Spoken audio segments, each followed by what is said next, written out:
Folks, Black Star Network is here.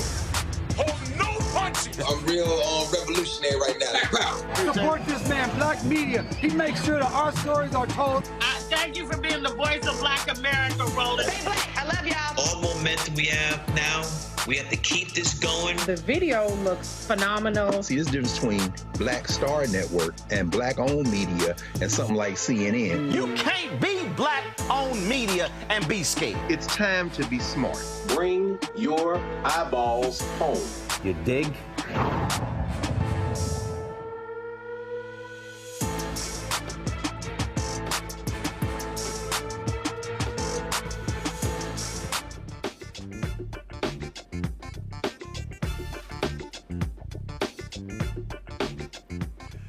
Today is Tuesday, September 24, 2024. Coming up on Roland Martin Unfiltered, streaming live on the Black Star Network in less than an hour. The state of Missouri will execute a black man that is likely innocent. We'll talk about the case of Marcellus Williams. Folks, it is the third week of testimony in the Tyre Nichols federal trial. Civil rights attorney Ben Crump will be here to update us after the prosecution called more than 15 witnesses, including current and former officers and medical personnel involved that night.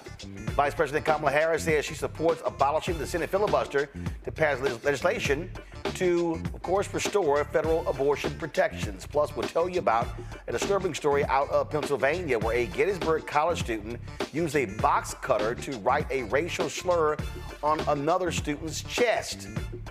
The Democratic Steering and Policy Committee held a hearing on Project 2025 featuring testimony from those impacted by abortion bans. We'll talk to the executive editor of Yes about their grassroots efforts to combat Project 2025 with Progress 2025. And we'll talk about what's happening in Democratic Party circles when it comes to funding. Black organizations, black companies, and black-owned media say they're not getting enough, while two other PACs are suggesting that the campaign of Kamala Harris and Democrats should be putting more money on the ground in states to turn out young voters, black voters, and other voters of color. We'll break all of that down. It is time to bring the funk. I'm Roland Martin Unfiltered on the Black Star Network. Let's go. He's got it. Whatever the miss, he's on it. Whatever it is, he's got the scoop, the fact, the find. And when it breaks, he's right on time and it's rolling. Best believe he's knowing. Putting it down from sports to news to politics. With entertainment just for kicks, he's rolling. It's on go, roll, roll, y'all. It's Roland Martin, yeah. Rolling with Roland now.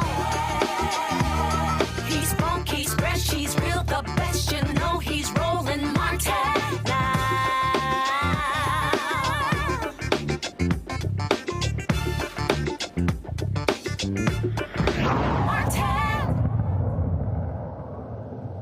Folks, in less than an hour, the state of Missouri is going to execute a man that prosecutors say is likely innocent. Just moments ago, the U.S. Supreme Court refused to stop the execution of Marcellus Williams. Marcellus Williams was convicted of murdering a woman, stabbing her 43 times. Yet, St. Louis County District Attorney Wesley, he says that he disagrees with the previous prosecutor's role in that case, suggesting that there were issues with the jury, but also when it comes to evidence. And the widow of the person who was killed also said the death penalty should not be used, even though the DA has talked about how this case should be thrown out. The legislature, the state attorney general, the governor of Missouri all said no, they're going to move forward with the execution. As I said, it went forward to the Supreme Court. The three justices who appointed by Democratic presidents, Sotomayor, Kagan, as well as Ketanji Brown Jackson, all voted to stop the execution. This is a statement from the Midwest Innocence Project. Tonight, Missouri will execute an innocent man, Marcellus Khalifa Williams.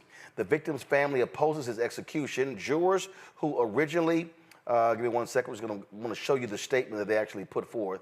Give me 1 second. Jurors who originally sentenced him to death now oppose his execution. The prosecutor's office that convicted and sentenced him to death has now admitted that they were wrong and zealously fought to undo the conviction and save Mr. Williams' life.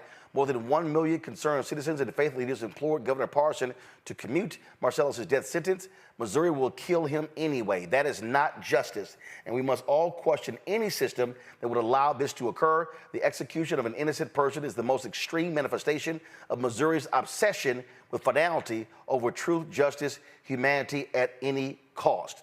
This is a statement that was released again from the Midwest Innocence Project just moments ago, and it came from Tricia Rojo Bushnell, who is the attorney for Marcellus Williams. In the next hour, we'll be chatting with DA Wesley Bell. Again, the execution is slated to start in less than an hour, and we will talk to Bell. By the time we talk to him, more than likely, Marcellus Williams will be dead. All right, folks, let's talk about the Tyre Nichols case. They are now in the third week of the trial, and U.S. jurors have seen the body-worn footage showing Memphis EMTs not providing any aid to Tyre Nichols. They also heard from former Memphis police officer who pleaded guilty to violating Nichols' civil rights. He gave tearful testimony saying that he wished he had stopped the punches. Joining us right now is civil rights attorney Ben Crump, who represents the Nichols family. Ben, glad to have you here. Just give us a sense, Ben, what it's like being in the courtroom as they have been testifying in this case. It's very emotional, Roland, and the tragic case you just reported on, Marcellus, is emotional, and it's that type of emotion that reverberates throughout the courtroom. You heard Officer Martin and Officer Mills, who both have pled guilty, come to court. And as you said, Mills was asking for forgiveness from Tyre Nichols' mother, Robin. He said he prays for Tyre's son because he know how difficult it is for a young black person to grow up without a father. And so it was just heart-wrenching. However, when he could have done something about it, Roland, he didn't do it. Even though he said he didn't punch much or anything, but he could have tried to stop the other offenders from brutally beating Tyre Nichols to death. You heard the former Sergeant Dwayne Smith, who retired shortly after, who was the supervisor of this Scorpion unit. He came to court and said that they all took affirmations and certifications to intervene if an officer was using excessive force, engaged in excessive force. This is a law that they put in place after George Floyd for the city of Memphis. But yet, all of them have swore to do it. They signed to do it. None of them did it. None of them intervened.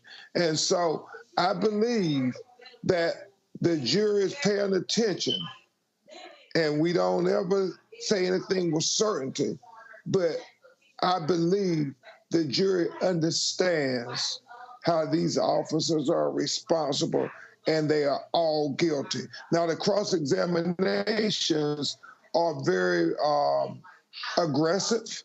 They are coming after these officers who pled and saying, well, you told the truth. You said you told the truth today, but you also swore that you told the truth when you did the police reports. How can this jury believe that you're not just lying to get a better deal for yourself? And so it's a really aggressive trial with many different dynamics, Roland Martin, many dynamics. First of all, at the Congressional Black Caucus Foundation, Tyre Nichols' parents were there. Go to my iPad. It's a photo I took with him. They were there, of course, wearing their buttons. Tyre. They have been going across the country, keeping this alive, keeping this story alive. And have they been in the courtroom every single day? Every single day. They came to the CBC gala They left that Friday afternoon after court got out. They have been steadfast in their conviction to make sure there is justice for Tyre Nichols, full justice. This is, of course, again, emotional. When do you think the prosecutors are going to wrap up their portion, then the defense takes over? Yeah, we're having a pre-visual outside the courthouse in the morning rolling because the state has told the family and our legal team that they plan to rest tomorrow. Okay. Ben Crump, we surely appreciate it, man. Thank you so very much. Thank you, Roland, always, brother. All right, folks, going to go to a break. We come back. We're going to bring our panel in. We're going to talk about the execution that is moving forward of Marcellus Williams in Missouri. You're watching Roland Martin Unfiltered on the Black Star Network.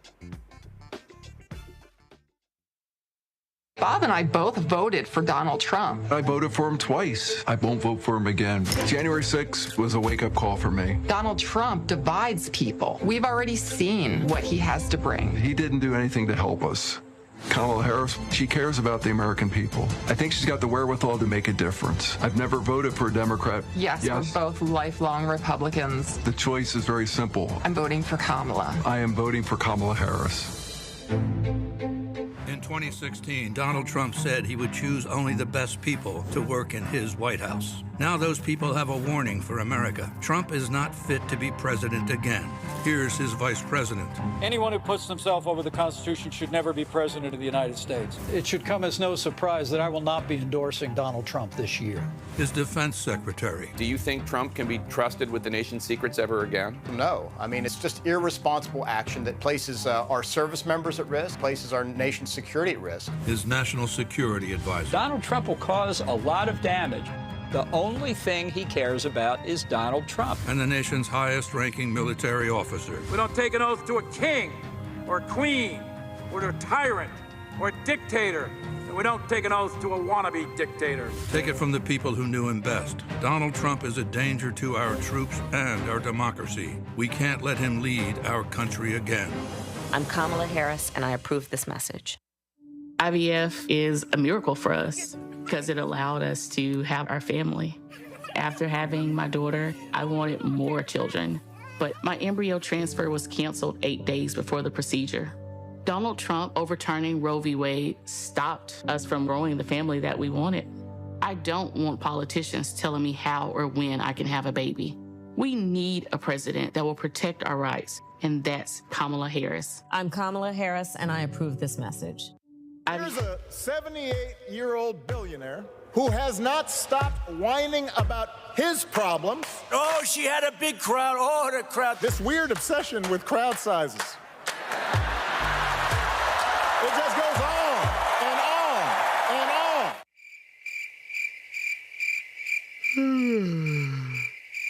America's ready for a new chapter. We are ready for a President Kamala Harris. I'm Kamala Harris, and I approve this message.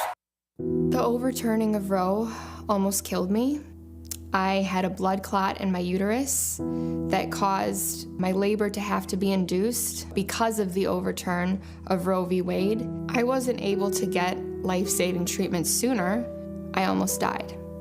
And that's because of the decision that Donald Trump made. I was able to get Roe v. Wade terminated, and I'm proud to have done it. The doctors and nurses were afraid that if they treated me in the incorrect way, that they would be prosecuted for that. And that's appalling. Donald Trump says that women should be punished.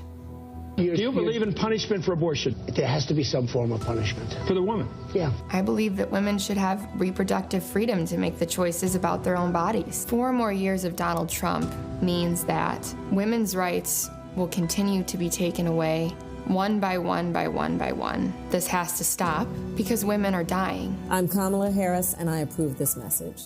Farquhar, executive producer of Proud Family. You're watching Roland Martin Unfiltered.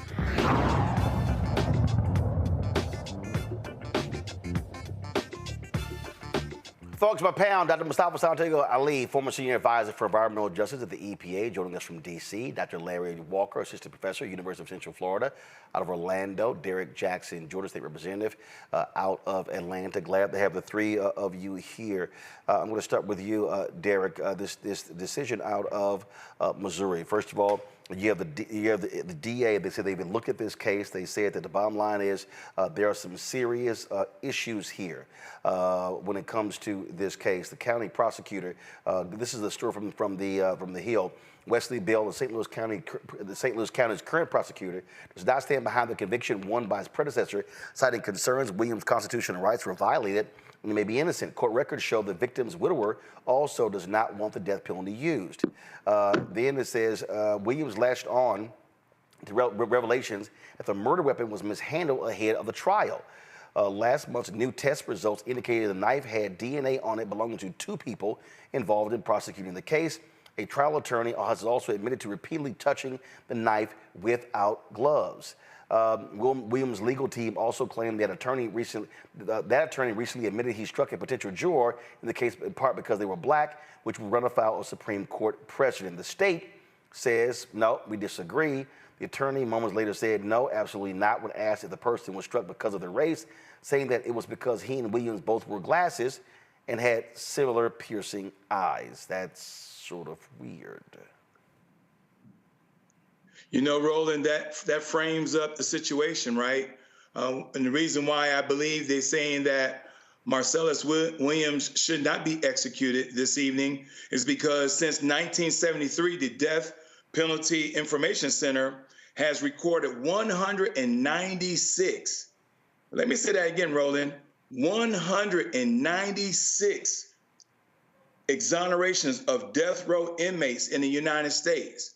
And the reason why this 196 were exonerated, because nearly 70% of these cases were involved with misconduct that was done by the police officer or the prosecutor or some other elected official.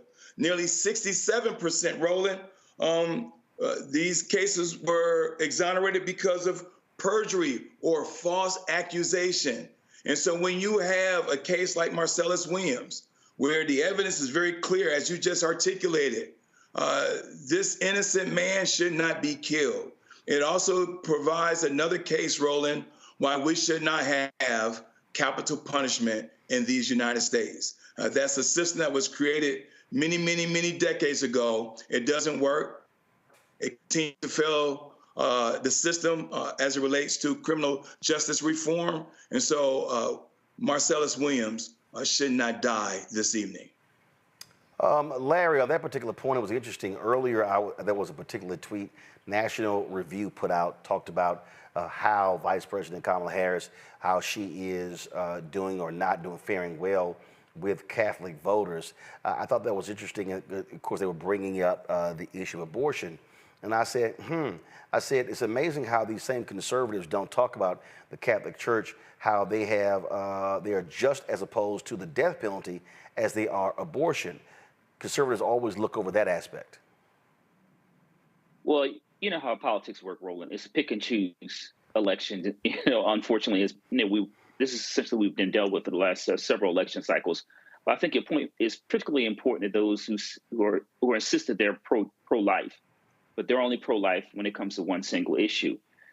And in less than, a half an hour or so, Roland, based on what we see from the DA and other individuals, it's likely that an innocent man is going to be murdered. And I think it's really important for folks to note that my colleague just talked about the disproportionate number of individuals who have been exonerated since 1973. The majority of half of those individuals are black. And so, and particularly black men. So we have to highlight and recognize the disproportionality, the issues that all black folks deal with in various issues, but particularly law enforcement, which we talk a lot about on your show, is that black people are more likely to be found guilty of the death penalty compared to their white counterparts for similar crimes, and they're more likely to be executed, as we're going to see in less than a half an hour. So what we need not only to recognize this issue, Roland, but we really need to really understanding that this is systemic, and we really need to reimagine what it is when it comes to our criminal justice system, how we deal with people we view in terms of innocence or guilt.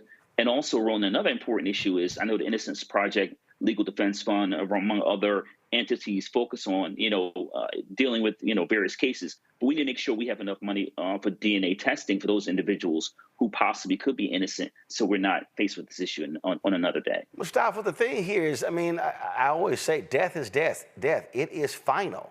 There's no coming back from that. And so if you're going to execute someone, you should be 100% sure that the person did it. Right. There's way too much in relationship to this case, questions that are still unanswered, but yet they're still going to move forward taking this man's life. But you've got to understand who's taking his life, and that's Governor Parsons. He's had, 11 executions since he's been in office, no clemencies, and, he also used to be a sheriff. So he comes from a background of really extreme enforcement sets of actions. And unfortunately, as has been shared earlier, by the other brothers who are on the panel, that this is built into the system, all the way back from, when we were freed from being enslaved people. They needed to be able to control us. They needed to be able to set examples to keep people in line. And all the way up until present time, we see that our lives are considered less than valuable. Because it is mind-boggling that if there are still these questions that exist out there, if there is still not enough evidence to be able to move forward on something like this, but yet this governor still finds it, palatable to take this man's life, then that speaks to, the system that we're currently operating in. So, folks, I hope folks will continue to still call, write facts for those who still facts. To ask, for this man to have clemency. But we know, unfortunately, there are a number of other people who will be executed over the next few days as well. The thing here, Derek, is we have come extremely, extremely close to executing innocent individuals. I'm from Texas, and I'll never forget the case of Clarence Brantley. Clarence Brantley, was within minutes of being executed. And then it was later found out that he did not commit the crime. Books and movies have been done on Clarence Brantley in his particular case as well. Again, when I think about it, he passed away 6 years ago. But when I think about that case, and I think about how he came so close twice to being put to death in Texas because he was convicted of murdering a 16-year-old white girl. And the whole thing was about race. And you sit here and you talk to these people, and when you have a Supreme Court that says, well, you know what, if you exhausted all of your appeals and it was heard, then so be it. That's literally the state of mind. The sad part, Roland, the story you just shared is an example of many stories. As you well know, our beloved fraternity had to step in. A brother that was over in Oklahoma was on the brink of losing his life. We had to make a lot of phone calls because the same kind of situation. The evidence was very clear that this brother was innocent. But I know we're going to talk about this later on in your show, but the other scary part to this, Roland, that we need to highlight with the audience is how Project 2025 will be able to, if it's fully implemented, give police officers sovereign immunity. That means police officers will have the ability, Roland, right there on the spot to conduct their own form of capital punishment with sovereign immunity. A police officer with that kind of power where they will be absolved from criminal and civil punishment. So already we're looking at a system, Roland, where only 2% of the officers are convicted. That means the other 98% are not convicted. And so this issue today surrounds Marcellus Williams, but if we're not careful, it can get worse before it become worse. Larry, for the people who are saying, hey, I might be sitting this out, especially, or I might look at voting for Donald Trump, especially black men. Let me say this to every single black man who is watching or who is listening. The 6 Supreme Court justices named by Republicans, including Clarence Thomas, who's black, all voted to allow the execution of Marcellus Williams. Let me say it again. The six conservative Supreme Court justices named by Republicans all voted to let Marcellus Williams die tonight. The 3 justices named by Democratic presidents, they voted to stop his execution. Every black man who's considering voting for Trump, or who is choosing to sit the election out, or who is saying, hey, I can't vote for a woman, understand this could be you. It could be your daddy, it could be your brother, it could be your uncle, it could be your cousin, it could be your neighbor, it could be your homeboy, it could be your fraternity brother, it could be your church member. This is real. And when you look at all of these cases where black men have been put in prison for things they did not do, put on death row for crimes they did not commit, they too came close to death. So do understand, the next president could very well appoint 1 or 2 Supreme Court justices. So black men, you must ask yourself the question, do you want to see Donald Trump back in the Oval Office appointing hardcore, right-wing, likely white Supreme Court justices who will allow innocent people to be killed via execution? Or will you vote for Vice President Kamala Harris, who will appoint Supreme Court justices, who will have a different interpretation, understanding of cases like this and the death penalty? Larry, that really is, at the end of the day, out of all other stuff, that really is a fundamental question folks have to ask or answer for themselves. Roland, I'm glad you provided context. This is not a game. And, as black men on this panel talking about, as you highlighted, Donald Trump has made a very clear promise about what he will do if he becomes president of the United States. When my colleague talked about immunity for police officers. And brothers out there who, like you said, who are, I guess, on the fence. The idea that, law enforcement officers can get away with, whatever it is, crimes, like as my colleague said, being jury and executioner on the spot, or other situations where we had officers' behaviors and evidence and those other challenges we know black folks have dealt with for generations. We cannot afford to find ourselves in a situation where we're talking about, essentially Jim Crow when it comes to how black folks are treated as related to law enforcement, among all the other issues you talk about on this show.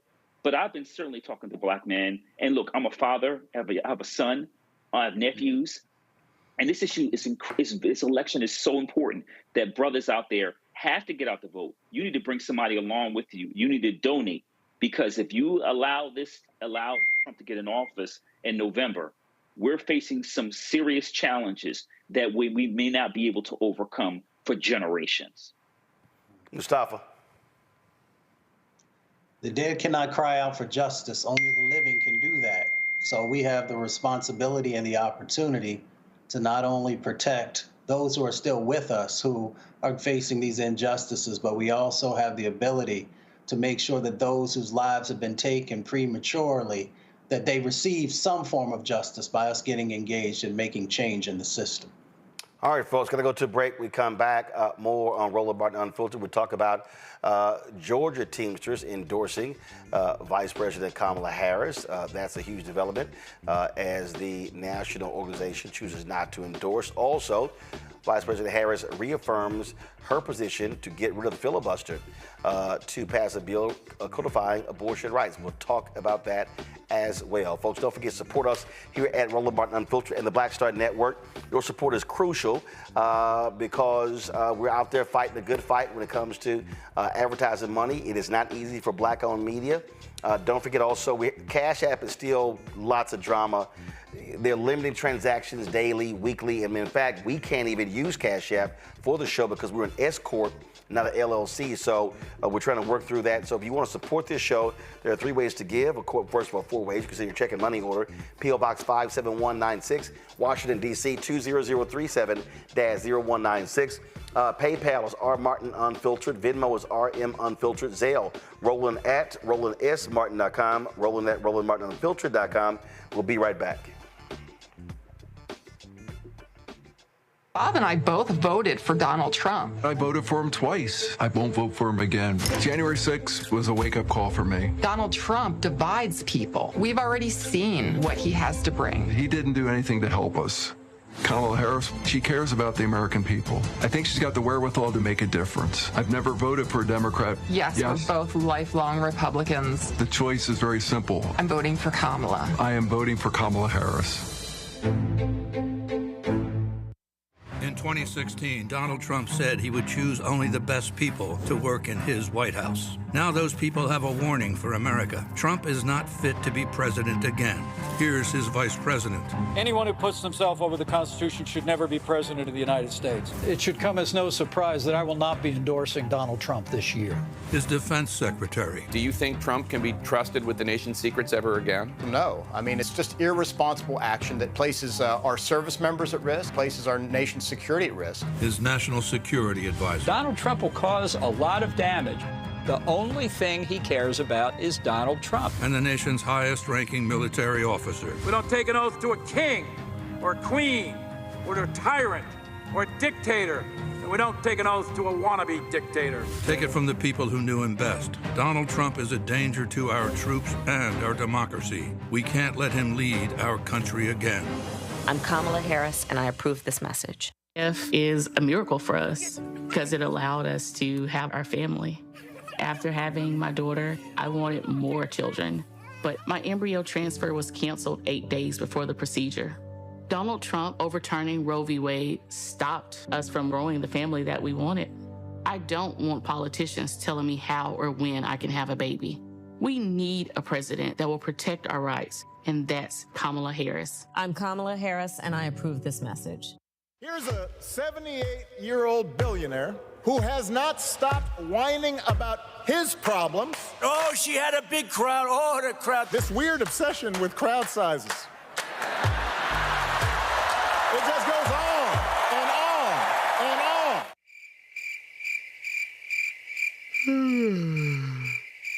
America's ready for a new chapter. We are ready for a President Kamala Harris. I'm Kamala Harris, and I approve this message. The overturning of Roe almost killed me. I had a blood clot in my uterus that caused my labor to have to be induced because of the overturn of Roe v. Wade. I wasn't able to get life-saving treatment sooner. I almost died. And that's because of the decision that Donald Trump made. I was able to get Roe v. Wade terminated, and I'm proud to have done it. The doctors and nurses were afraid that if they treated me in the incorrect way, that they would be prosecuted for that. And that's appalling. Donald Trump says that women should be punished. Do you believe in punishment for abortion? There has to be some form of punishment. For the woman? Yeah. I believe that women should have reproductive freedom to make the choices about their own bodies. 4 more years of Donald Trump means that women's rights will continue to be taken away one by one by one by one. This has to stop because women are dying. I'm Kamala Harris, and I approve this message. Me, Sherry Shepard, and you know what you're watching, Roland Martin Unfiltered.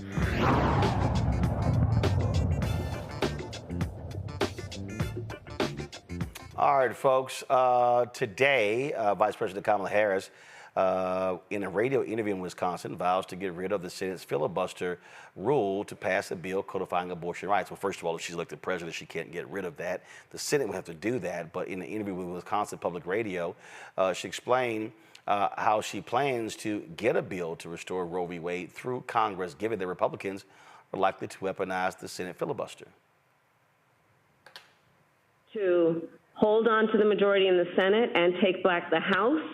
And so I would also emphasize that while the presidential election is extremely important and dispositive of where we go moving forward, it also is about what we need to do to hold on to the Senate and win seats in the House. That being said, I've been very clear. I think we should eliminate the filibuster for Roe, and we need and get us to the point where 51 votes would be what we need to actually put back in law the protections for reproductive freedom and for the ability of every person and every woman to make decisions about their own body and not have their government tell them what to do. And like clockwork, two individuals who were Democrats now claiming to be independent. They took exception to her comments. Go to my iPad. Joe Manchin of West Virginia, who's retiring, he was upset. He's a staunch defender of the filibuster. He goes, shame on her. It's the only thing. She knows the filibuster is the holy grail of democracy. It's the only thing that keeps us talking and working together. If she gets rid of that, then this would be the House on steroids. Then he also said that he wouldn't, because of this decision, he would not back her for president. That ain't gonna happen. Dude, whatever. Whatever. Joe Manchin, we don't give a shit. Okay, we don't. So you could just sit here and whine and complain. But the bottom line is, we know damn well what has been stopped consistently as a result of this.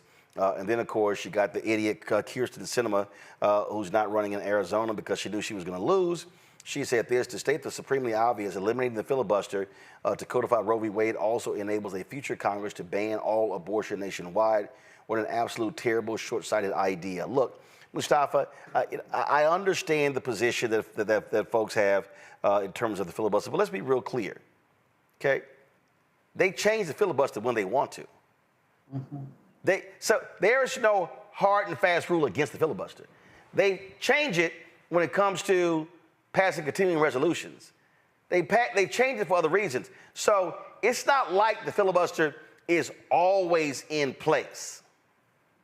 Right. Well, they're counting on the majority of Americans to not actually know what goes on Capitol Hill, what the processes are, and how, as you stated, people make changes when they feel that it's a priority and something that they want to get done. The filibuster has also been used to water down a lot of important pieces of legislation, where people are like, well, if we don't do X, then we're not going to be able to move forward. So, the vice president, she knows what she's doing. She's worked in the Senate before. She knows how difficult it will be, but also how important it is to make sure that we're actually moving forward on pieces of legislation that the American people want and need. So I'm all for majority rules. So that means if you've got the 51, then that's good enough because that's the majority. What's also crazy here, Derek, is that the filibuster is not constitutional, meaning it's not in the Constitution. It's a Senate rule. That's all it is. It's a rule. So this idea that the filibuster is just the holy grail, no, it's not. Roland, as you well know, we change rules every legislative year. I'm in the House, but our rules are different than the Senate. But you're exactly right. The filibuster or the nuclear option, these types of things are simply rules. The bottom line, if she's already signaling to the public at large, Roland, that she needs a trifecta. One, she's trying to tell everybody, start at the top of the ticket, go all the way down, because in order for me to do some of the things that I'm out here promising, I need a Senate that's Democratic. I need a House that has a brother by the name Hakeem Jeffries as the Speaker of the House, and of course the White House. When you got that trifecta, as you well know, Roland, also that a lot of these things that she's going to need, she may, and she's skilled, right? She was in the Senate, so she knows the rules. But a lot of these things she's promising, from the George Floyd Act to the John Lewis Voting Rights Act to the Freedom Act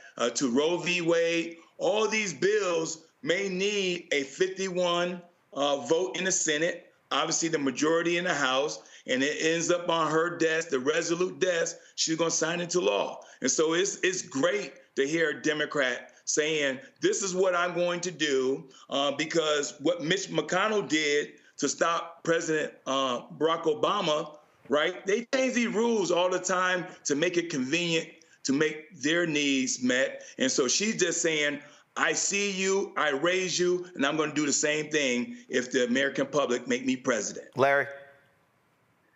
I need, Senator Schumer, since we're talking about the removing the filibuster, to get on board. Because listen, Roland, let's keep it 100. What the filibuster is doing, and my colleague highlighted two critically important bills as it relates to the Black community. What it's essentially doing is denying a multiracial, ethnic, population, America, the opportunity to live and be free.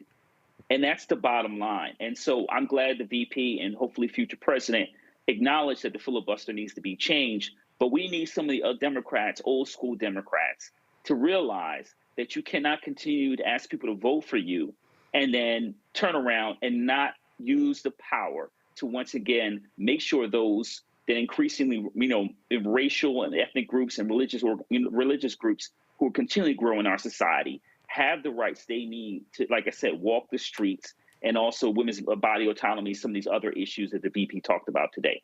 So it's time for some of those old guard Democrats to get on board. Indeed, folks. Also today, the Georgia Teamsters came out in support of Vice President Kamala Harris. They released now keep in mind, after releasing their statement, we now have multiple states, battleground states, where the Teamsters in those states are endorsing Vice President Kamala Harris. Of course, the International Teamsters Union chose not to release their particular statement, their endorsement. But what we've seen in Pennsylvania, we've seen in Nevada, we've seen in multiple places across the country where they have California as well. So this is Teamsters Joint Council number 75. Okay, and so actually go to my let's do something. Go to my iPad. I'll pull it up because I want to zoom in on some of this here so y'all can actually see it at home. And so you see all of the affiliates they actually support. So it says the Executive Board of Teamsters Joint Council 75 is proud to announce our endorsement of the Kamala Harris and Tim Walz ticket for President and Vice President of the United States. Joint Council 75 represents 10 local unions across Florida, Georgia, and Alabama. The candidate's strong track record on workers' rights and advocacy stands in clear contrast to that of the Republican nominee, Donald Trump. As the election draws near, we believe it is important to share our perspective on which candidate truly stands up for all workers, especially union members. The record is clear. Whether it's backing funding for union members and retiree pensions, ensuring a strong pro-worker, pro-union National Labor Board, or supporting the Protecting the Right to Organize Act, the Harris-Walz ticket is the best choice for organized labor. This right here, Derek, it shows you, again, you got these white union members who love themselves from Donald Trump, but people supporting him want to get rid of the National Labor Board. They do not support union workers, and they were not backing. Not a single Republican voted to protect their pensions. And so it's amazing how these folks on the international level, literally are looking at going against their own economic interest. Not only do they vote against their own economic interests, Roland, they're breaking their own, voting streak, right? I mean, the Teamsters always endorse a Democratic candidate. And so the local Teamsters said, well, although the international Teamsters will not endorse her, the 1.5 million active and retired members saying we're going to get behind her because this party is always pro-working families and the ones who saved our pensions. The record is very clear what this is all about. And to your point, Roland, these individuals who are on the top, who elected not to endorse her, they're sending a signal to Trump. But the local Teamsters are very clear saying, no, we're not buying what you're selling, and the 1.5 million of us are following Vice President Kamala Harris. This is obviously important, Mustafa, because they can put boots on the ground. They can do door knocking, phone banking, and put their resources in these critical states. So the hell with the international endorsement, having these Teamsters in Georgia, Pennsylvania, Wisconsin, Nevada, Michigan endorse her, that's really the key. Oh, it most definitely is. I'm third generation union, and I understand, the power that exists there, being able to have those local connections. People respect, the individuals who are part of the unions, and they know that not only are they looking out for their families, but they're looking out for the communities where they come from. So having those endorsements carry a lot of weight. They carry more weight than when we see some of these celebrities saying stuff. People actually honor the individuals who they see getting up every morning, going to work, working a double, and then coming back home and still finding time to give back to their community. So I think it's incredibly important. Larry.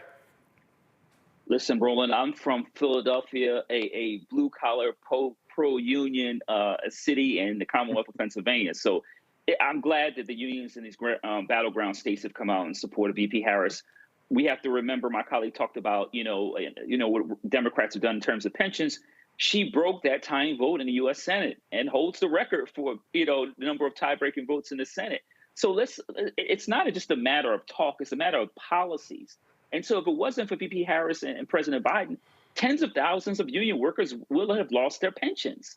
So we have to, like I said, it's really about not rhetoric, it's about policies. And so those folks, in terms of the top of the Teamsters union, it was a failure of leadership, because once again, it's about what is going to impact putting food on the table.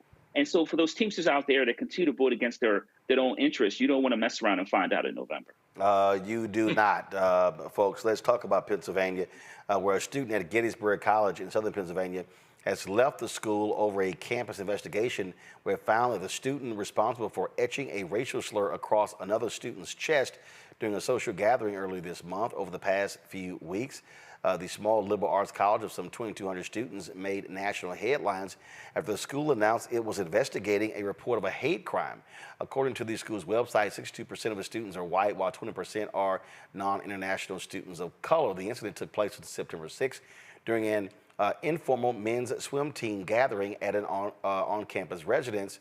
The victim's family issued a statement to the Gettysburgian, the school newspaper, detailing what took place, saying that their son became the victim of a hate crime. It took place, as we said, at a gathering. It was important to note that he was the only person of color at this gathering. The reprehensible act was committed by a fellow student athlete, someone he considered his friend, someone who he trusted.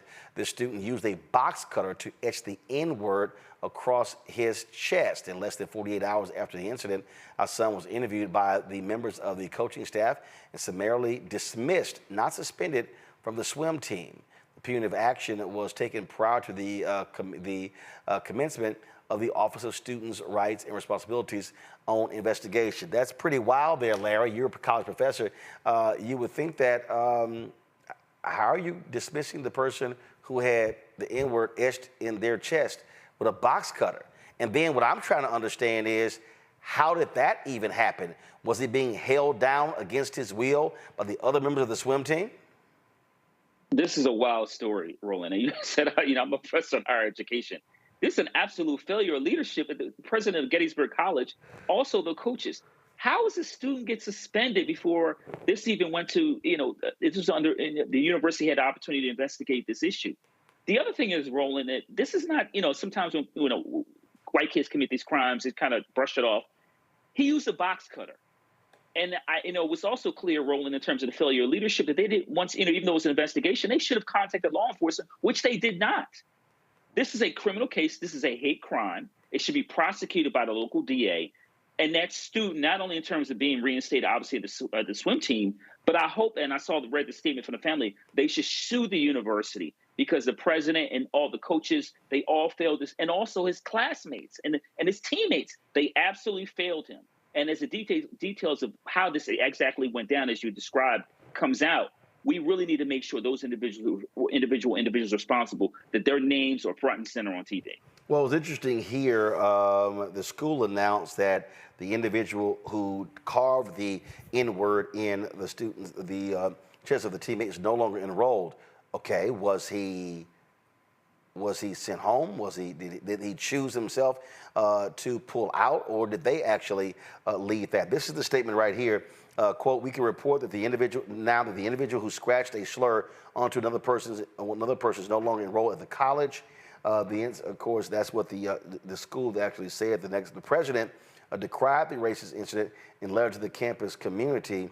Again, you have this sort of back and forth. The family talked about the lack of due process. They've also reached out to NAACP organizations and the Pennsylvania Commission on Human Relations. What do you make of this, Mustafa? Well, Larry covered a lot of it. We got to put this in perspective, right? So Republicans continue to talk about crime and violent crime, and we know that has gone down. But when it comes to hate crimes, which have been going up and up and up, they have a difficult time in actually being able to speak about that. Now, when they put that press release out, it was interesting that they said it was a scratch because, as Larry shared just a second ago, a box cutter is a razor blade. And you're not just going to have a scratch. So folks are continuing to try and water this down, probably because they did not take their own set of responsibility and quickly addressing it. And then, of course, you have to ask the question also, why wasn't the local police also involved in this assault that took place? And yes, it is a hate crime, so there's also the federal aspect to it. So it's going to be interesting to see now that the spotlight has been put on this, how they proceed. And bringing forward this young man and the others who evidently watched this happen. Derek? This is another clear example of injustice, especially when someone of color is the victim. I was Googling this story earlier, Roland, and some of them were saying that, well, maybe this was hazing. No, there's a difference between hazing and a hate crime. The law is very clear. Someone should be held accountable. Someone should be liable, Gettysburg specifically. And when you think about, and I had the same question as well, Roland, was the student expelled? See, because that's different than just simply leaving the college, right? And so it's just interesting. We just got to follow this case all the way through and make sure the young man gets justice. Indeed, indeed. All right, folks, hold tight 1 second. We come back. We're going to talk about a discussion about Project 225 today on Capitol Hill. Also, in a few moments, Missouri is going to put to death Marcellus Williams, a man who has claimed his innocence and who the prosecutor there says his case should be thrown out because of issues with constitutional rights. We'll talk to that DA in about 30 minutes. We'll also talk in this hour about the lack of support that black vendors and black-owned media is getting from Democratic campaigns. There's a lot of concern about Vice President Kamala Harris, but we're trying to show you these other PACs who I've reached out to, and they've been real quiet about their black-owned media spend. Yep, we're going to show you, and we're going to name them. You're watching Roland Martin Unfiltered on the Black Star Network. He told us who he was. Should abortion be punished? There has to be some form of punishment. Then he showed us. For 54 years, they were trying to get Roe v. Wade terminated, and I did it, and I'm proud to have done it. Now Donald Trump wants to go further with plans to restrict birth control, ban abortion nationwide, even monitor women's pregnancies. We know who Donald Trump is. He'll take control. We'll pay the price. I'm Kamala Harris, and I approve this message. Bob and I both voted for Donald Trump. I voted for him twice. I won't vote for him again. January 6th was a wake-up call for me. Donald Trump divides people. We've already seen what he has to bring. He didn't do anything to help us. Kamala Harris, she cares about the American people. I think she's got the wherewithal to make a difference. I've never voted for a Democrat. Yes, we're both lifelong Republicans. The choice is very simple. I'm voting for Kamala. I am voting for Kamala Harris. In 2016, Donald Trump said he would choose only the best people to work in his White House. Now those people have a warning for America. Trump is not fit to be president again. Here's his vice president. Anyone who puts themselves over the Constitution should never be president of the United States. It should come as no surprise that I will not be endorsing Donald Trump this year. His defense secretary. Do you think Trump can be trusted with the nation's secrets ever again? No. I mean, it's just irresponsible action that places our service members at risk, places our nation's security at risk. His national security advisor. Donald Trump will cause a lot of damage. The only thing he cares about is Donald Trump. And the nation's highest-ranking military officer. We don't take an oath to a king or a queen or to a tyrant or dictator, and we don't take an oath to a wannabe dictator. Take it from the people who knew him best. Donald Trump is a danger to our troops and our democracy. We can't let him lead our country again. I'm Kamala Harris, and I approve this message. IVF is a miracle for us because it allowed us to have our family. After having my daughter, I wanted more children, but my embryo transfer was canceled 8 days before the procedure. Donald Trump overturning Roe v. Wade stopped us from growing the family that we wanted.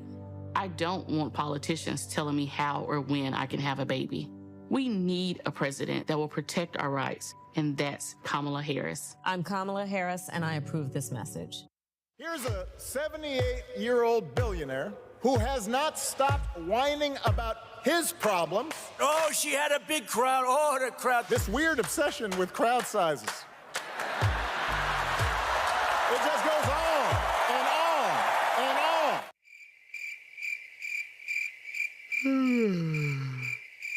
America's ready for a new chapter. We are ready for a President Kamala Harris. I'm Kamala Harris, and I approve this message. The overturning of Roe almost killed me. I had a blood clot in my uterus that caused my labor to have to be induced because of the overturn of Roe v. Wade. I wasn't able to get life-saving treatment sooner. I almost died. And that's because of the decision that Donald Trump made. I was able to get Roe v. Wade terminated, and I'm proud to have done it. The doctors and nurses were afraid that if they treated me in the incorrect way, that they would be prosecuted for that. And that's appalling.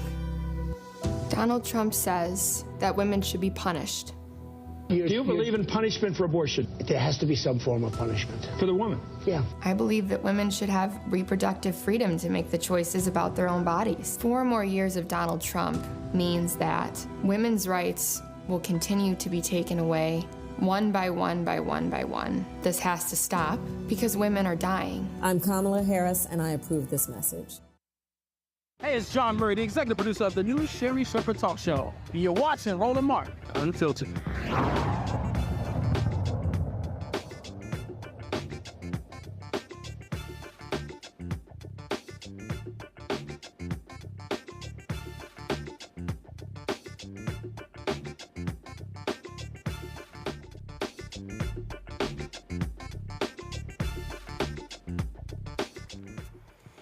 Today, Democratic leaders and the Democratic Steering and Policy Committee held a hearing on Trump's Project 2025. The hearing featured testimony from everyday Americans who know firsthand how Trump's Project 2025 has or will hurt them and their families. The purpose of today's hearing was to explore the impact of proposals to criminalize abortion nationwide, hurt the middle class, and end Social Security and Medicare as we know it. Here's some of the testimony. Movement will do. I have been an ultrasound tech for the past 20 years, sharing some of the most vulnerable, joyful, and also harrowing moments of people's lives. I have worked in multiple hospitals, OBGYN offices, and private practice. It wasn't until I started working in an abortion clinic that I truly found my community. I wake up every day loving what I do, knowing I make a difference each and every day for the people to whom I give care. I am grateful and blessed to help the folks that come into my ultrasound room. I am a person of faith, and my faith teaches me to love. I pray every day that I can be a light for every person that comes into my office. I hope that at the end of my day, someone will be encouraged by the words I speak to them, and that they will feel some joy radiating off of me, especially as they face choices that can feel too big for them to carry on their own. I have worn many hats for my patients, serving as a friend, a sister, a parent, and spiritual advisor to them. I have held their hands and been a shoulder to cry on as they receive devastating and life-changing news. But after the fall of Roe, I have been forced to add organizer and fundraiser to that list, as women have been forced to flee Georgia to receive health care they need. In the time before the rights of Roe were taken away, Amber Nicole Thurman and Candy Miller are women that could have been my patients.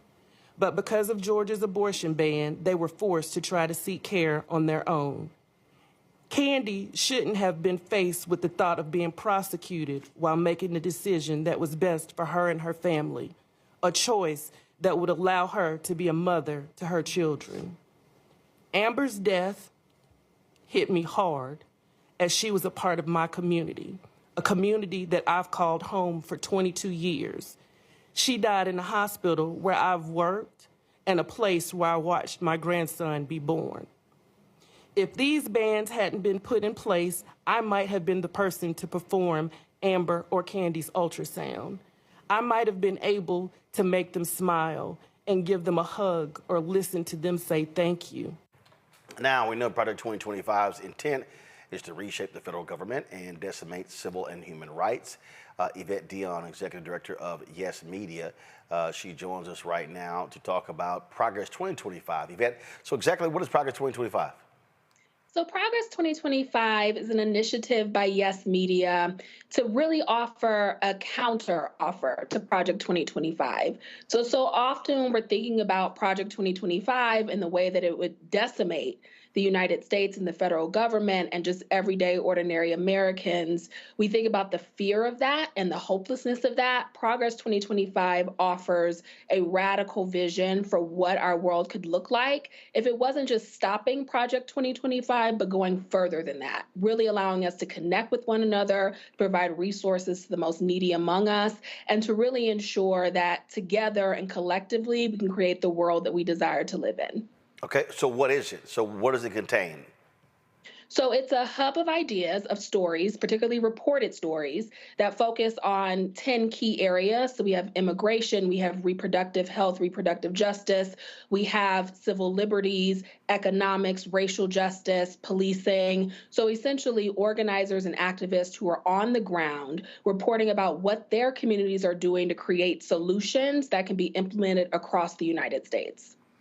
Okay, so if folks want to actually see what Progress 2025 is, where do they go?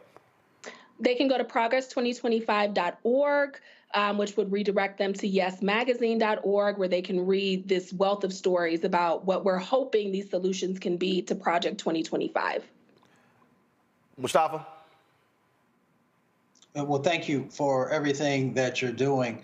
Can you talk about some of the folks who have been a part of the design of Project 2025 and some of the, examples of how real change can happen? Absolutely. So as we know, Project 2025 is funded by the Heritage Foundation, and essentially they're creating an entire vision of what the United States would look like. So we know what that would look like for Black folks. We know what that would look like for queer folks. We know what that would look like for low-income folks. And so a lot of this is not just stopping at the floor. So when we think about particularly reproductive justice, so often what abortion or pro-choice organizers are saying is that restoring Roe v. Wade is the floor. What would it look like to ensure, for instance, that we overturn the Hyde Amendment so that people who are low income can access the reproductive health care that they need? What would it look like to remove police officers from schools? What would it look like to implement what Minnesota has done to allow every student to eat for free? What would it look like to take that and make that national, and then also ensure that students are fed breakfast, lunch, and dinner? And so there are a number of organizations and activists who are already doing this on a local level. And so the question is, how do you take that and nationalize it? What would that look like to do that on a national scale? So that's what Progress 2025 aims to do. Larry? Yes, thank you for all your work. I'm curious in terms of, you talked about kind of working with a lot of grassroots organizations. Can you talk about the kind of reach you've had so far? Have you worked college campuses, HBCUs, Hispanic serving institutions, et cetera? And, are you have you connected with folks in each state? So can you kind of unpack that a little bit? Of course. So I'm an HBCU alum, a proud HBCU alum. And so that's a large part of the work that we are doing, is that we know that to roll back Project 2025, it's really going to require Gen Z. It's really going to require millennials and people who are in these institutions, who are on the ground, who can register people to vote. And so a large part of our effort is coordinating with HBCUs and voter organizations, so voter registration organizations, to get people activated around this issue. I think right now it feels very theoretical, which is the reason why this hearing today was so essential, to see how people are already being impacted by some of these proposed policies. And so we want to work with HBCUs. We want to work with people who are registering voters and really get them activated around rolling this back and preventing it from becoming law. Derek?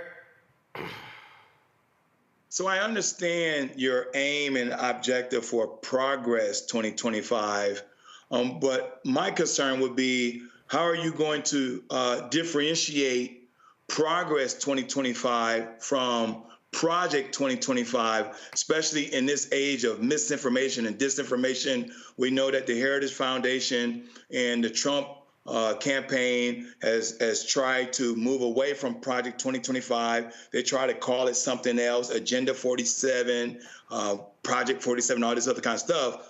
Is there a risk or concern when now you're going to add Progress 2025 into this space?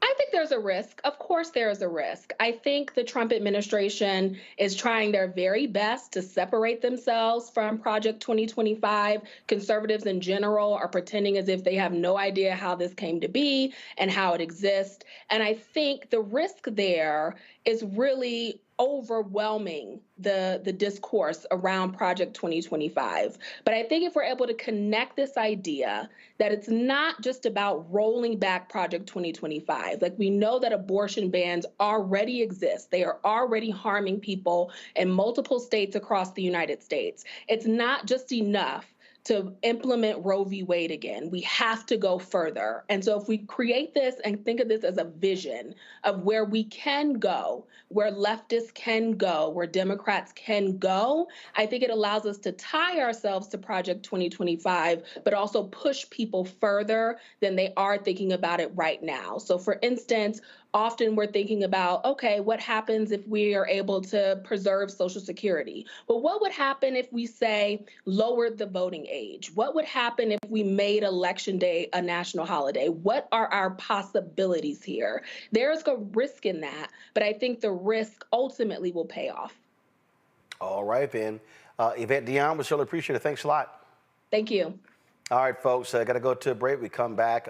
We are going to be getting a live update on the execution of Marcellus Williams happening in Missouri. It should have started about 14 minutes ago. In 16 minutes, we'll be talking with Wesley Bell, St. Louis County DA, who was trying to stop this from happening. But that is not the case. The Supreme Court, the last hour, chose not to intervene. As a result, Marcellus Williams being put to death as we speak in Missouri. You're watching Roland Martin Unfiltered right here on the Black Star Network. He told us who he was. Should abortion be punished? There has to be some form of punishment. Then he showed us. For 54 years, they were trying to get Roe v. Wade terminated, and I did it, and I'm proud to have done it. Now Donald Trump wants to go further with plans to restrict birth control, ban abortion nationwide, even monitor women's pregnancies. We know who Donald Trump is. He'll take control. We'll pay the price. I'm Kamala Harris, and I approve this message. Bob and I both voted for Donald Trump. I voted for him twice. I won't vote for him again. January 6th was a wake-up call for me. Donald Trump divides people. We've already seen what he has to bring. He didn't do anything to help us. Kamala Harris, she cares about the American people. I think she's got the wherewithal to make a difference. I've never voted for a Democrat. Yes, we're both lifelong Republicans. The choice is very simple. I'm voting for Kamala. I am voting for Kamala Harris. In 2016, Donald Trump said he would choose only the best people to work in his White House. Now those people have a warning for America. Trump is not fit to be president again. Here's his vice president. Anyone who puts themselves over the Constitution should never be president of the United States. It should come as no surprise that I will not be endorsing Donald Trump this year. His defense secretary. Do you think Trump can be trusted with the nation's secrets ever again? No. I mean, it's just irresponsible action that places our service members at risk, places our nation's security at risk. His national security advisor. Donald Trump will cause a lot of damage. The only thing he cares about is Donald Trump. And the nation's highest-ranking military officer. We don't take an oath to a king or a queen or to a tyrant or a dictator. And we don't take an oath to a wannabe dictator. Take it from the people who knew him best. Donald Trump is a danger to our troops and our democracy. We can't let him lead our country again. I'm Kamala Harris, and I approve this message. IVF is a miracle for us because it allowed us to have our family. After having my daughter, I wanted more children, but my embryo transfer was canceled 8 days before the procedure. Donald Trump overturning Roe v. Wade stopped us from growing the family that we wanted. I don't want politicians telling me how or when I can have a baby. We need a president that will protect our rights, and that's Kamala Harris. I'm Kamala Harris, and I approve this message. Here's a 78-year-old billionaire who has not stopped whining about his problems. Oh, she had a big crowd. Oh, the crowd. This weird obsession with crowd sizes. It just goes on and on and on.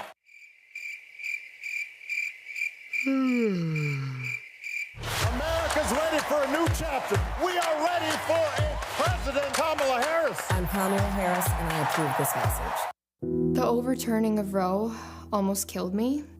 I had a blood clot in my uterus that caused my labor to have to be induced because of the overturn of Roe v. Wade. I wasn't able to get life-saving treatment sooner. I almost died. And that's because of the decision that Donald Trump made. I was able to get Roe v. Wade terminated, and I'm proud to have done it. The doctors and nurses were afraid that if they treated me in the incorrect way, that they would be prosecuted for that. And that's appalling. Donald Trump says that women should be punished. Do you believe in punishment for abortion? There has to be some form of punishment for the woman. Yeah. I believe that women should have reproductive freedom to make the choices about their own bodies. 4 more years of Donald Trump means that women's rights will continue to be taken away one by one by one by one. This has to stop because women are dying. I'm Kamala Harris, and I approve this message. Me, Sherry Shepard, with Sammy Roman. I'm Dr. Robin B., pharmacist and fitness coach, and you're watching Roland Martin Unfiltered.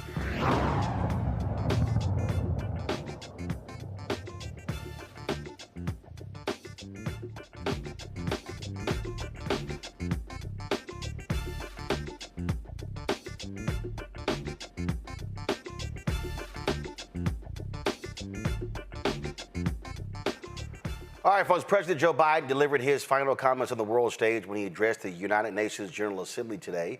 Of course, this was a gathering there and where all the world leaders come together on an annual basis to speak to issues. And so here are some of the president's comments.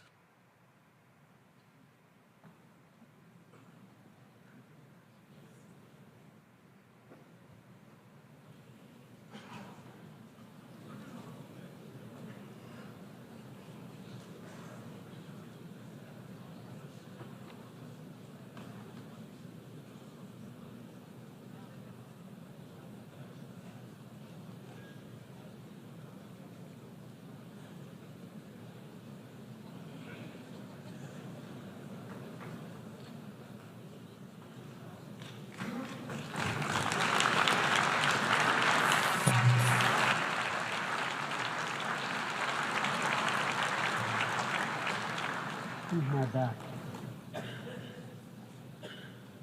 My fellow leaders, today is the 4th time I've had the great honor of speaking to this assembly as President of the United States. It'll be my last. I've seen a remarkable sweep of history. I was first elected to office in the United States of America as a U.S. Senator in 1972. Now, I know I look like I'm only 40. I know that. I was 29 years old. Back then, we were living through an inflection point, a moment of tension and uncertainty. The world was divided by the Cold War. The Middle East was headed toward war. America was at war in Vietnam.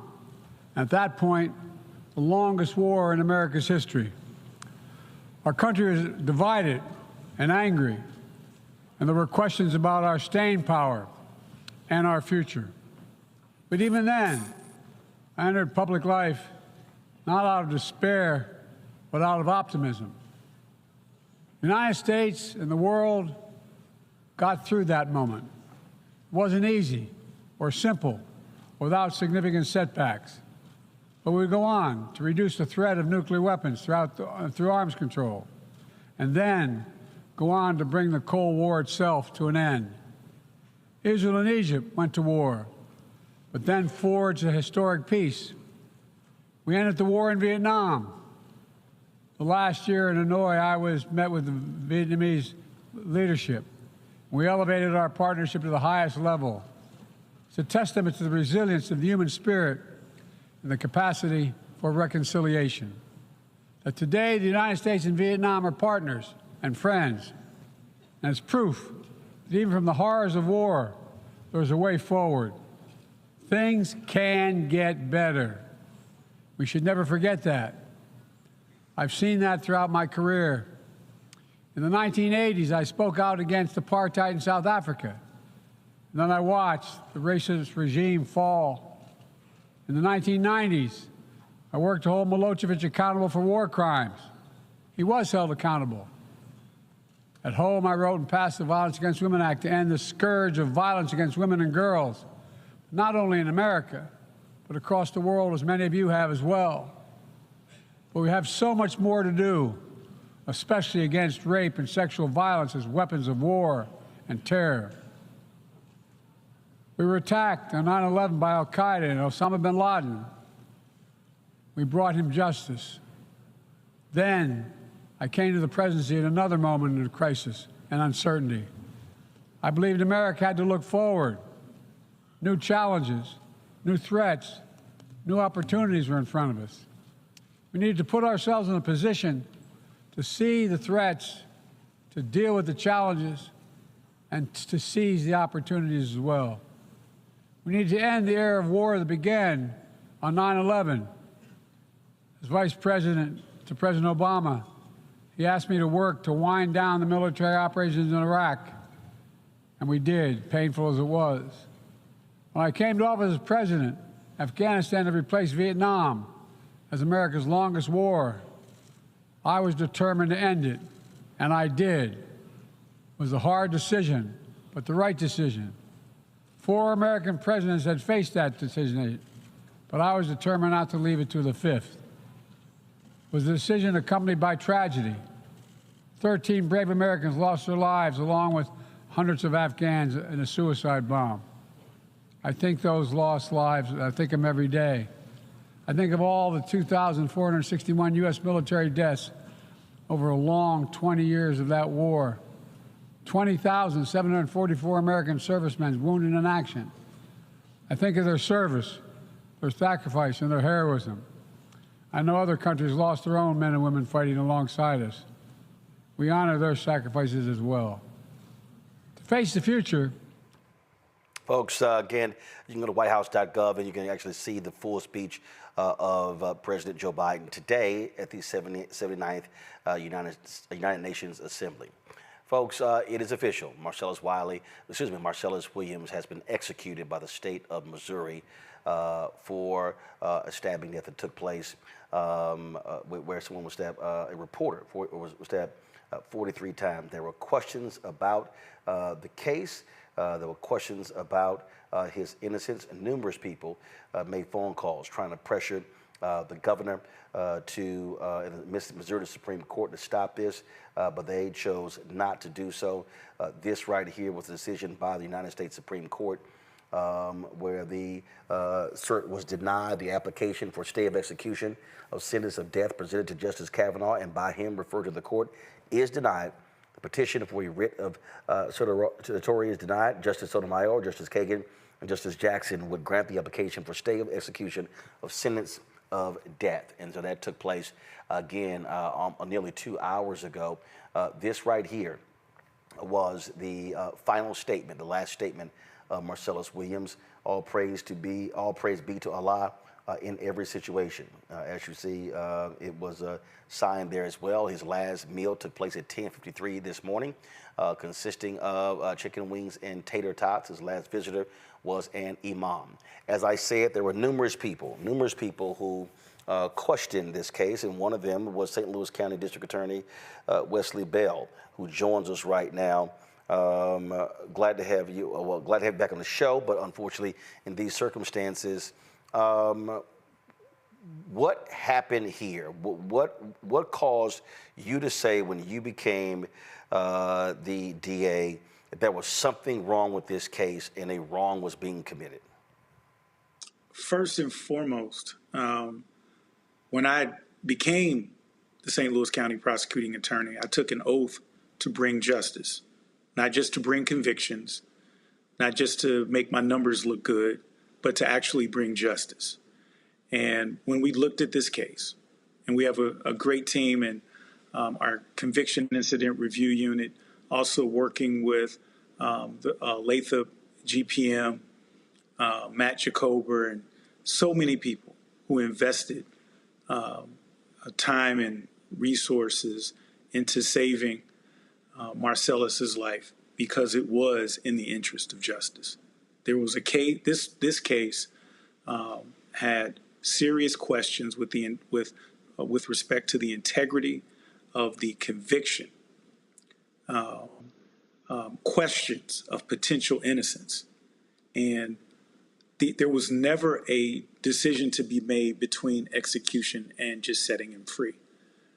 The question was simply not to kill him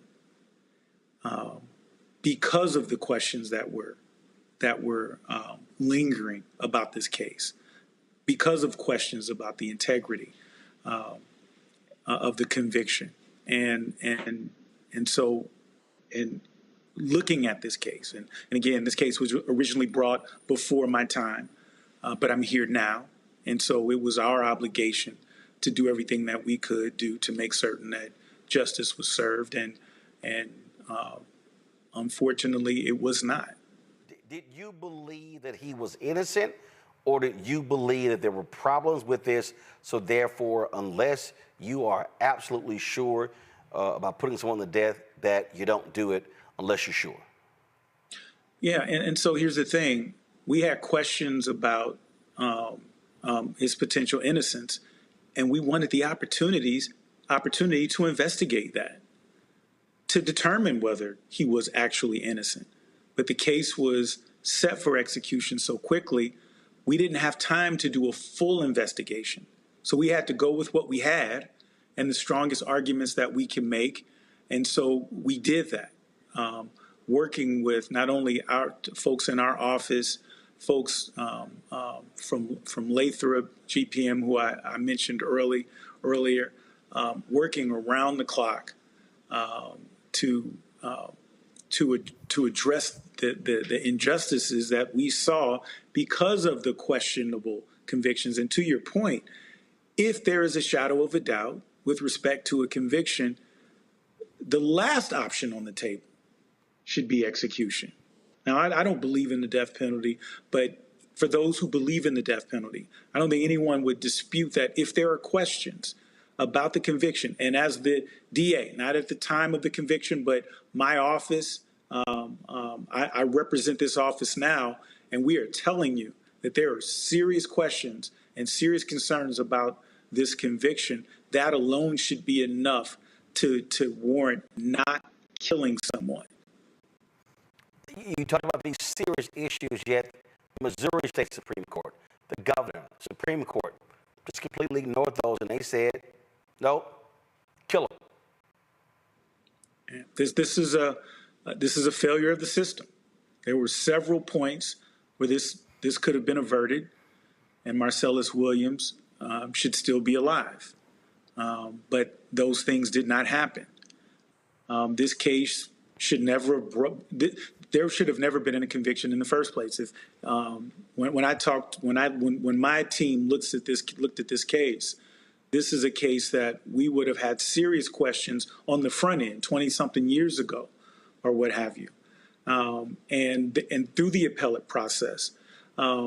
there was a deal on the table that where his legal counsel, our office, and the court had agreed on taking him off death row and giving him life in prison without the possibility of parole. The family of the victim supported that outcome. But the Attorney General appealed, and it was overturned, as you mentioned. And again, I think there was a systemic breakdown, a systemic failure. And when we talk about criminal justice reform, and when we talk about why the death penalty is not morally appropriate, but also it does not serve as a deterrent, we get it wrong close to 8 to 9% of the time, I think numbers suggest. And it doesn't give families the closure because the family of this victim, and let's not forget that they're still out there and they're still there and they have to relive this over and over again. And as the DA, I can't look them in the eye and tell them that the individual who did this horrendous crime is the person that was punished because we didn't get an opportunity to do so.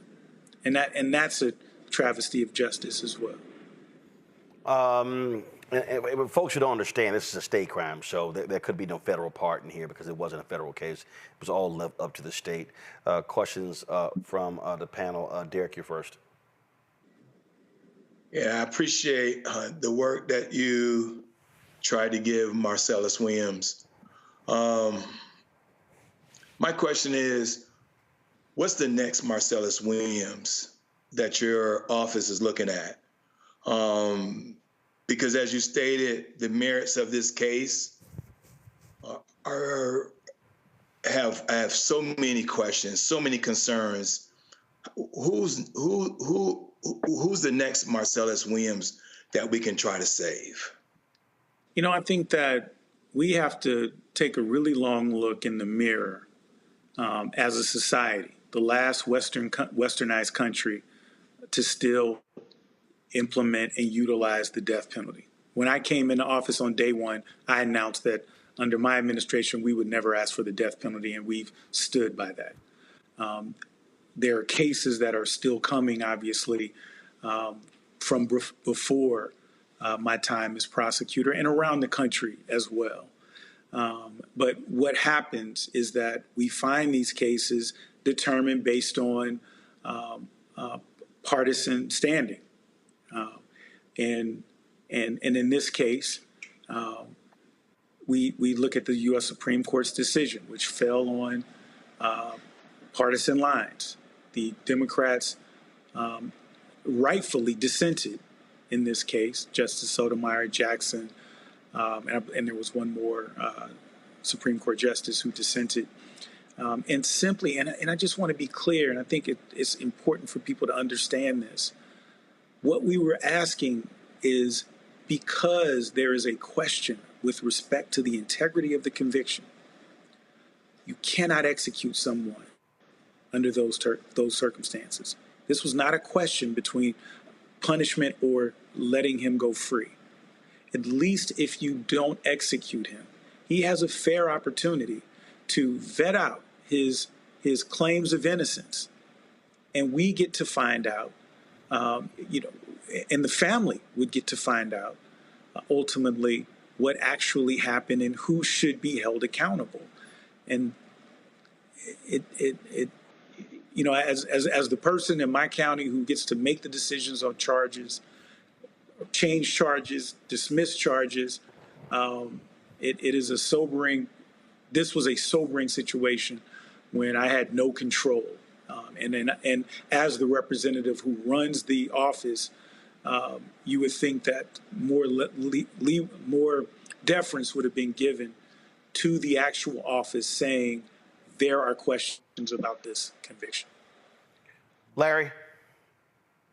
Yeah, so thanks for appearing this evening in a solemn evening. And I'm wondering from a legislative standpoint in the state of Missouri, what do you think that some of the things that state legislators should do, mechanisms in place to avoid we talked earlier in the show about disproportionate rate in which Black people find themselves on death row and those exonerated. What steps do you think the state should take to avoid what we believe happened tonight happening in the future? Well, first we can end the death penalty. I think that's the easiest thing to do. It does not serve as a deterrent. It is wrong close to 10% of the time. It costs millions of more dollars to execute someone than to just sentence them to life in prison without the possibility of parole, because death penalty cases get the strictest scrutiny. It's called strict scrutiny, actually, that courts give it. And so so all of these appeals come in because you're doing something that you cannot undo, as opposed to life in prison, which can be undone by releasing individuals when they're found to be innocent or what have you.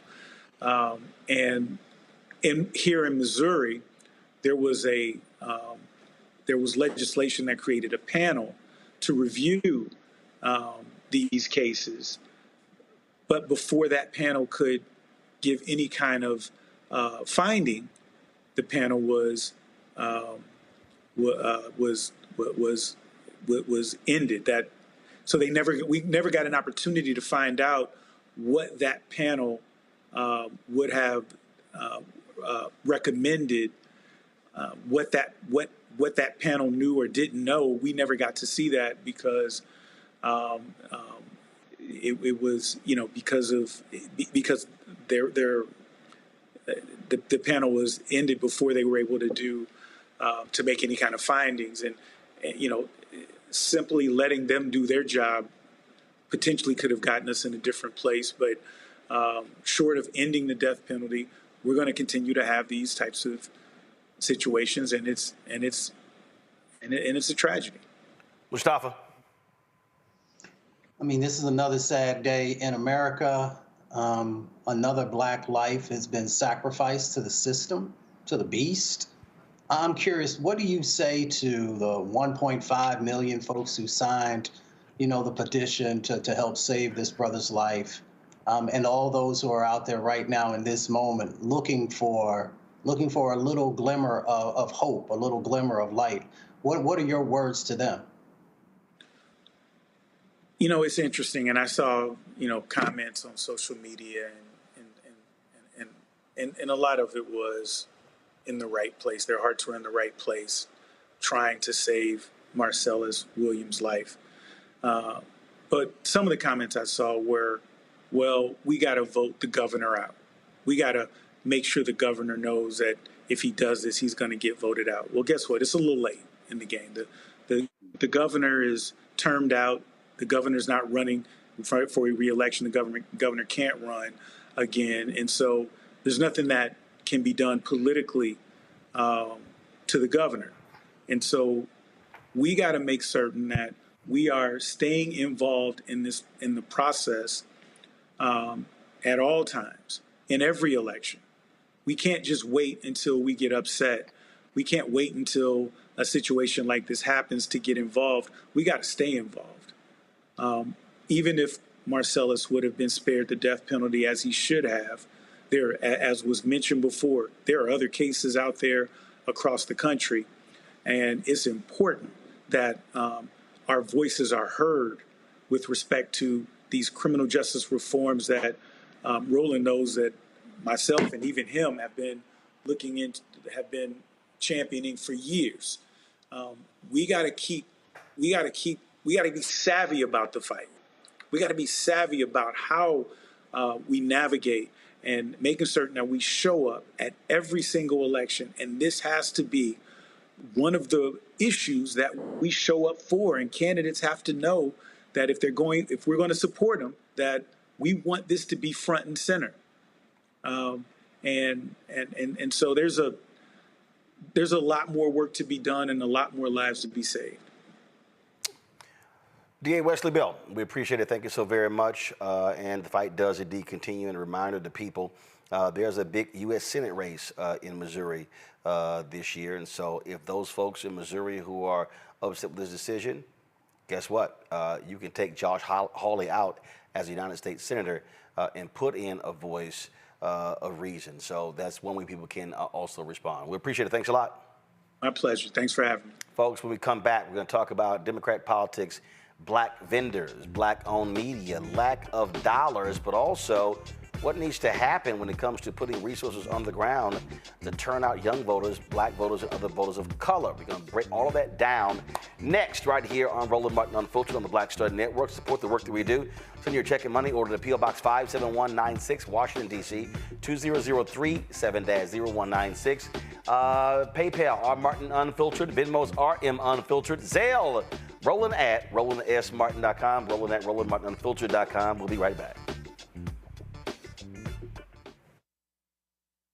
He told us who he was. Should abortion be punished? There has to be some form of punishment. Then he showed us. For 54 years, they were trying to get Roe v. Wade terminated, and I did it, and I'm proud to have done it.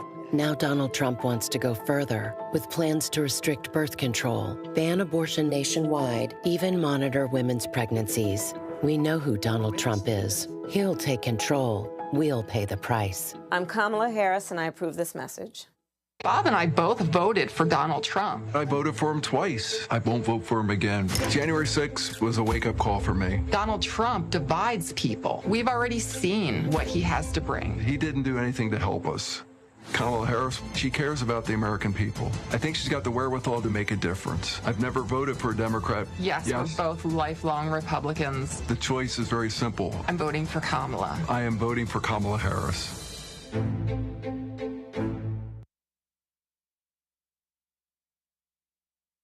In 2016, Donald Trump said he would choose only the best people to work in his White House. Now those people have a warning for America. Trump is not fit to be president again. Here's his vice president.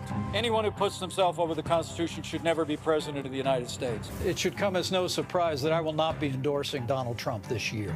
His defense secretary. Do you think Trump can be trusted with the nation's secrets ever again? No. I mean, it's just irresponsible action that places our service members at risk, places our nation's security at risk. His national security advisor. Donald Trump will cause a lot of damage. The only thing he cares about is Donald Trump. And the nation's highest-ranking military officer. We don't take an oath to a king or a queen or to a tyrant or a dictator. And we don't take an oath to a wannabe dictator. Take it from the people who knew him best. Donald Trump is a danger to our troops and our democracy. We can't let him lead our country again. I'm Kamala Harris, and I approve this message. IVF is a miracle for us because it allowed us to have our family. After having my daughter, I wanted more children, but my embryo transfer was canceled 8 days before the procedure. Donald Trump overturning Roe v. Wade stopped us from growing the family that we wanted. I don't want politicians telling me how or when I can have a baby.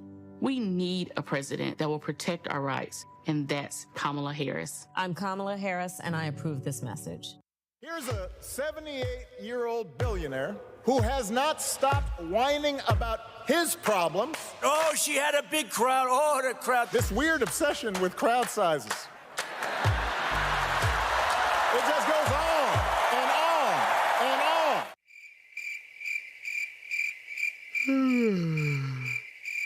America's ready for a new chapter. We are ready for a President Kamala Harris. I'm Kamala Harris, and I approve this message. The overturning of Roe almost killed me. I had a blood clot in my uterus that caused my labor to have to be induced because of the overturn of Roe v. Wade. I wasn't able to get life-saving treatment sooner. I almost died. And that's because of the decision that Donald Trump made. I was able to get Roe v. Wade terminated, and I'm proud to have done it. The doctors and nurses were afraid that if they treated me in the incorrect way, that they would be prosecuted for that. And that's appalling. Donald Trump says that women should be punished. Do you believe in punishment for abortion? There has to be some form of punishment for the woman. Yeah. I believe that women should have reproductive freedom to make the choices about their own bodies. 4 more years of Donald Trump means that women's rights will continue to be taken away one by one by one by one. This has to stop because women are dying. I'm Kamala Harris, and I approve this message. I am Tommy Davidson. I play Oscar on Proud Family, Louder and Prouder. Right now, I'm rolling with Roland Martin, unfiltered, uncut, unplugged, and undamn believable. You hear me?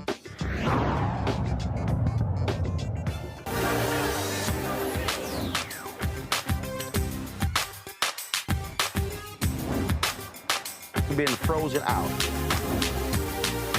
Facing an extinction level event. We don't fight this fight right now, you're not going to have black-owned media.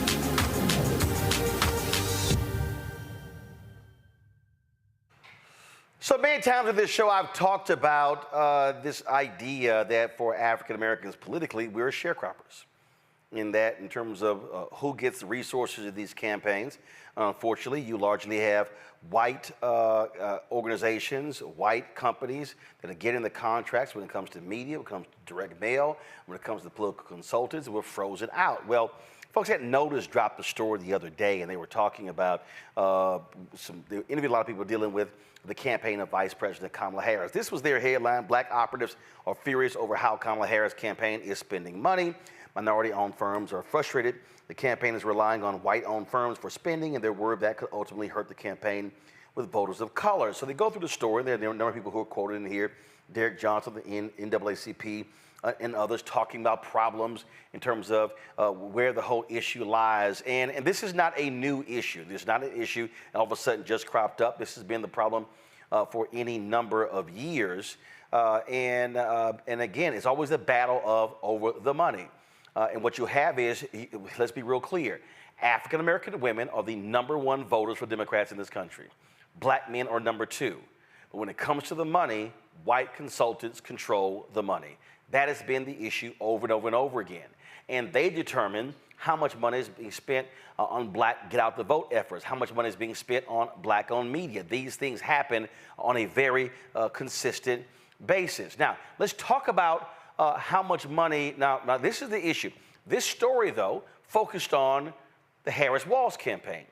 But we got to remember, that's not where all the money is. There are millions of dollars that have been raised out there by other people. So here's the first graphic. So I sent an email a week ago to these 4 entities, specifically asking for information regarding their black-owned media plan. That is the Democratic Senate Congressional Committee, the Democratic Congressional Campaign Committee, Future Forward USA Action, PAC, and American Bridge 21st Century, PAC. 4 of those, significant amounts of money. Now, we're going to show you right now, again, how much money these various PACs have on hand as we speak. Go ahead and pull it up. So watch this, folks. House Majority PAC, $80 million. The DCCC, $92 million. The Senate Majority PAC, $90 million. The Democracy PAC, $40 million. SEIU PAC, $50 million. American Bridge 21st Century PAC, $32 million. Fair Shake PAC, $90 million. And so that's that one. And so let me also, because I was sent, Future Forward, let me give y'all that one because I saw that one as well. So you know how much money they have on hand. So let's see here. Let me find it. So Future Forward, let's see here, $36.8 million.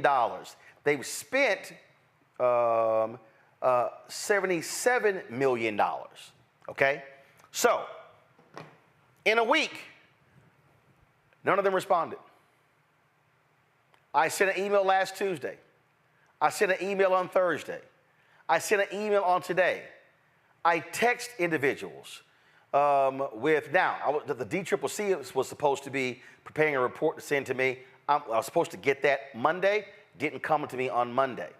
But I'm showing you that, so pull the numbers back up. I'm showing you that because if you just put the focus on just the campaign, we're talking right here, look at this right here. Add it up, the first 270 million, then you add up, now you're at 260, now you're at 300, 350, now you're at 380, now you're at $470. You throw in America Forward, that's $500 million. So the reality is these PACs have more money on hand right now than the campaign of Vice President Kamala Harris. Now, these PACs, their job is to support the efforts of the vice presidents. So why aren't they also being asked the question, where's your black-owned media spend? How much are you spending when it comes to these campaigns? And again, I sent the email, and the email was addressed to the DCCC, the DSCC, Future Forward, and 21st Century. No response at all. That's unacceptable. Now, the New York Times had a story out today. The New York Times had a story out. Let me see, let me pull it up. And the story talked about the need for more money to be spent in these battleground states on black voters and young voters, because they show how well Vice President Kamala Harris has been doing in getting these folks registered, but they're saying that, hey, it's still a problem. So here you go with the headline here. Give me 1 second.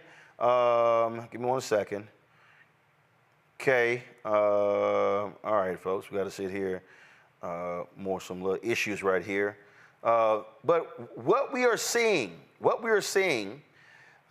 again, are the sort of decisions being made as to, well, how much money should be spent that black folks are always talking about.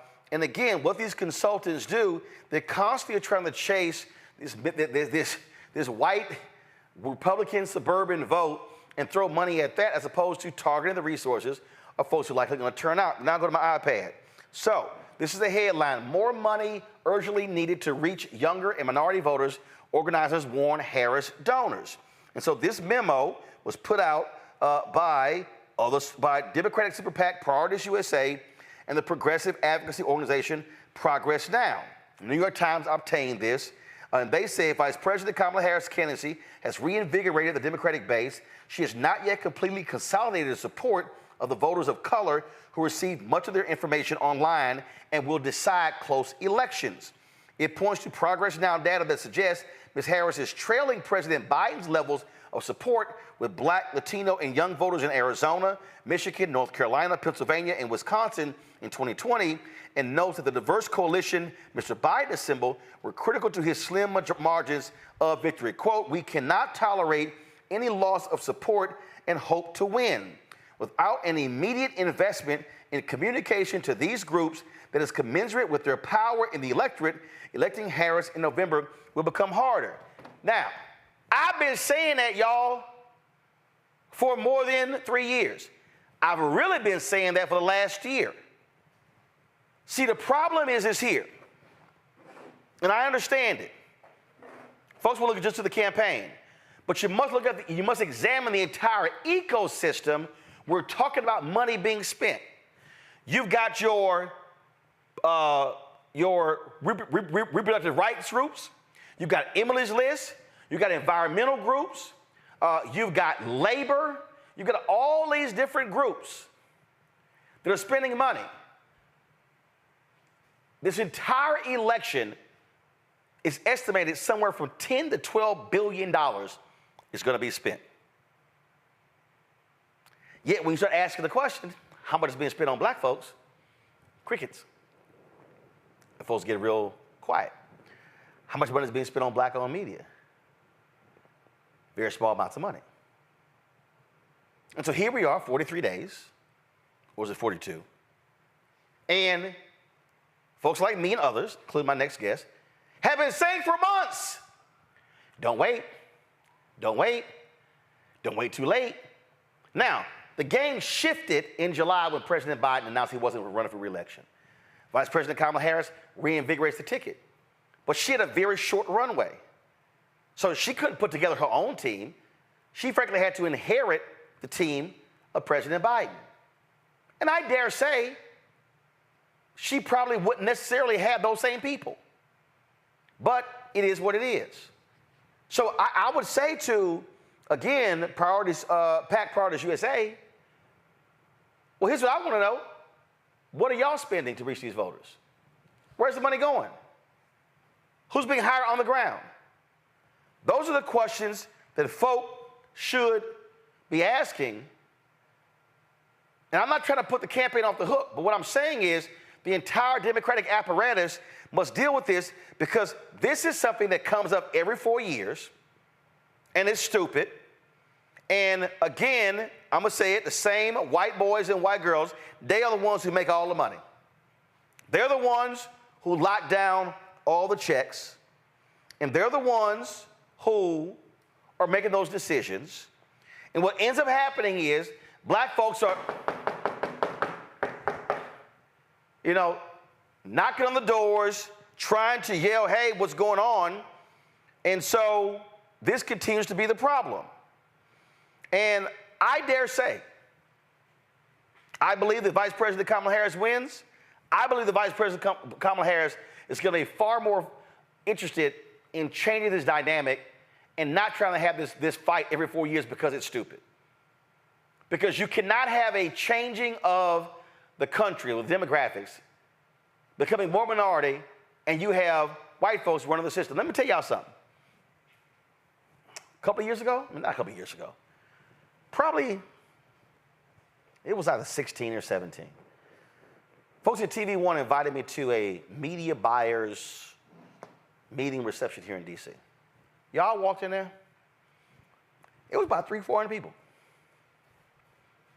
It was no more than 5 black people. Let me say it again. It's about 300 or 400 people at that reception. No more than 5 black people. I was one of the 5. If you want to understand who controls the money in politics, it ain't black people. Now, you got big, rich white donors giving money, but we ain't controlling those dollars. Now, they need our votes, but then we're having to beg, borrow, and plead for the money. That's why I call it political sharecropping. Joining me right now is Christopher Toller. We've had him on the show numerous times. He's been doing lots of tweeting about polling data that he has been seeing all across the country. He's director of the Black Voter Project, co-founder of Black Insights Research, joining me from Sacramento.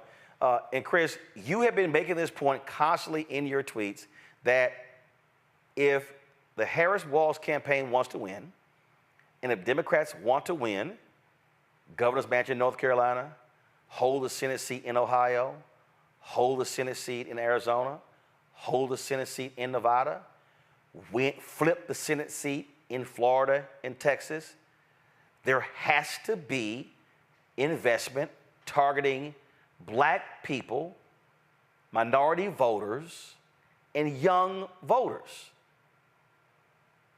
Yeah, Roland, thanks for having me back. I think this is such an important point to drive home.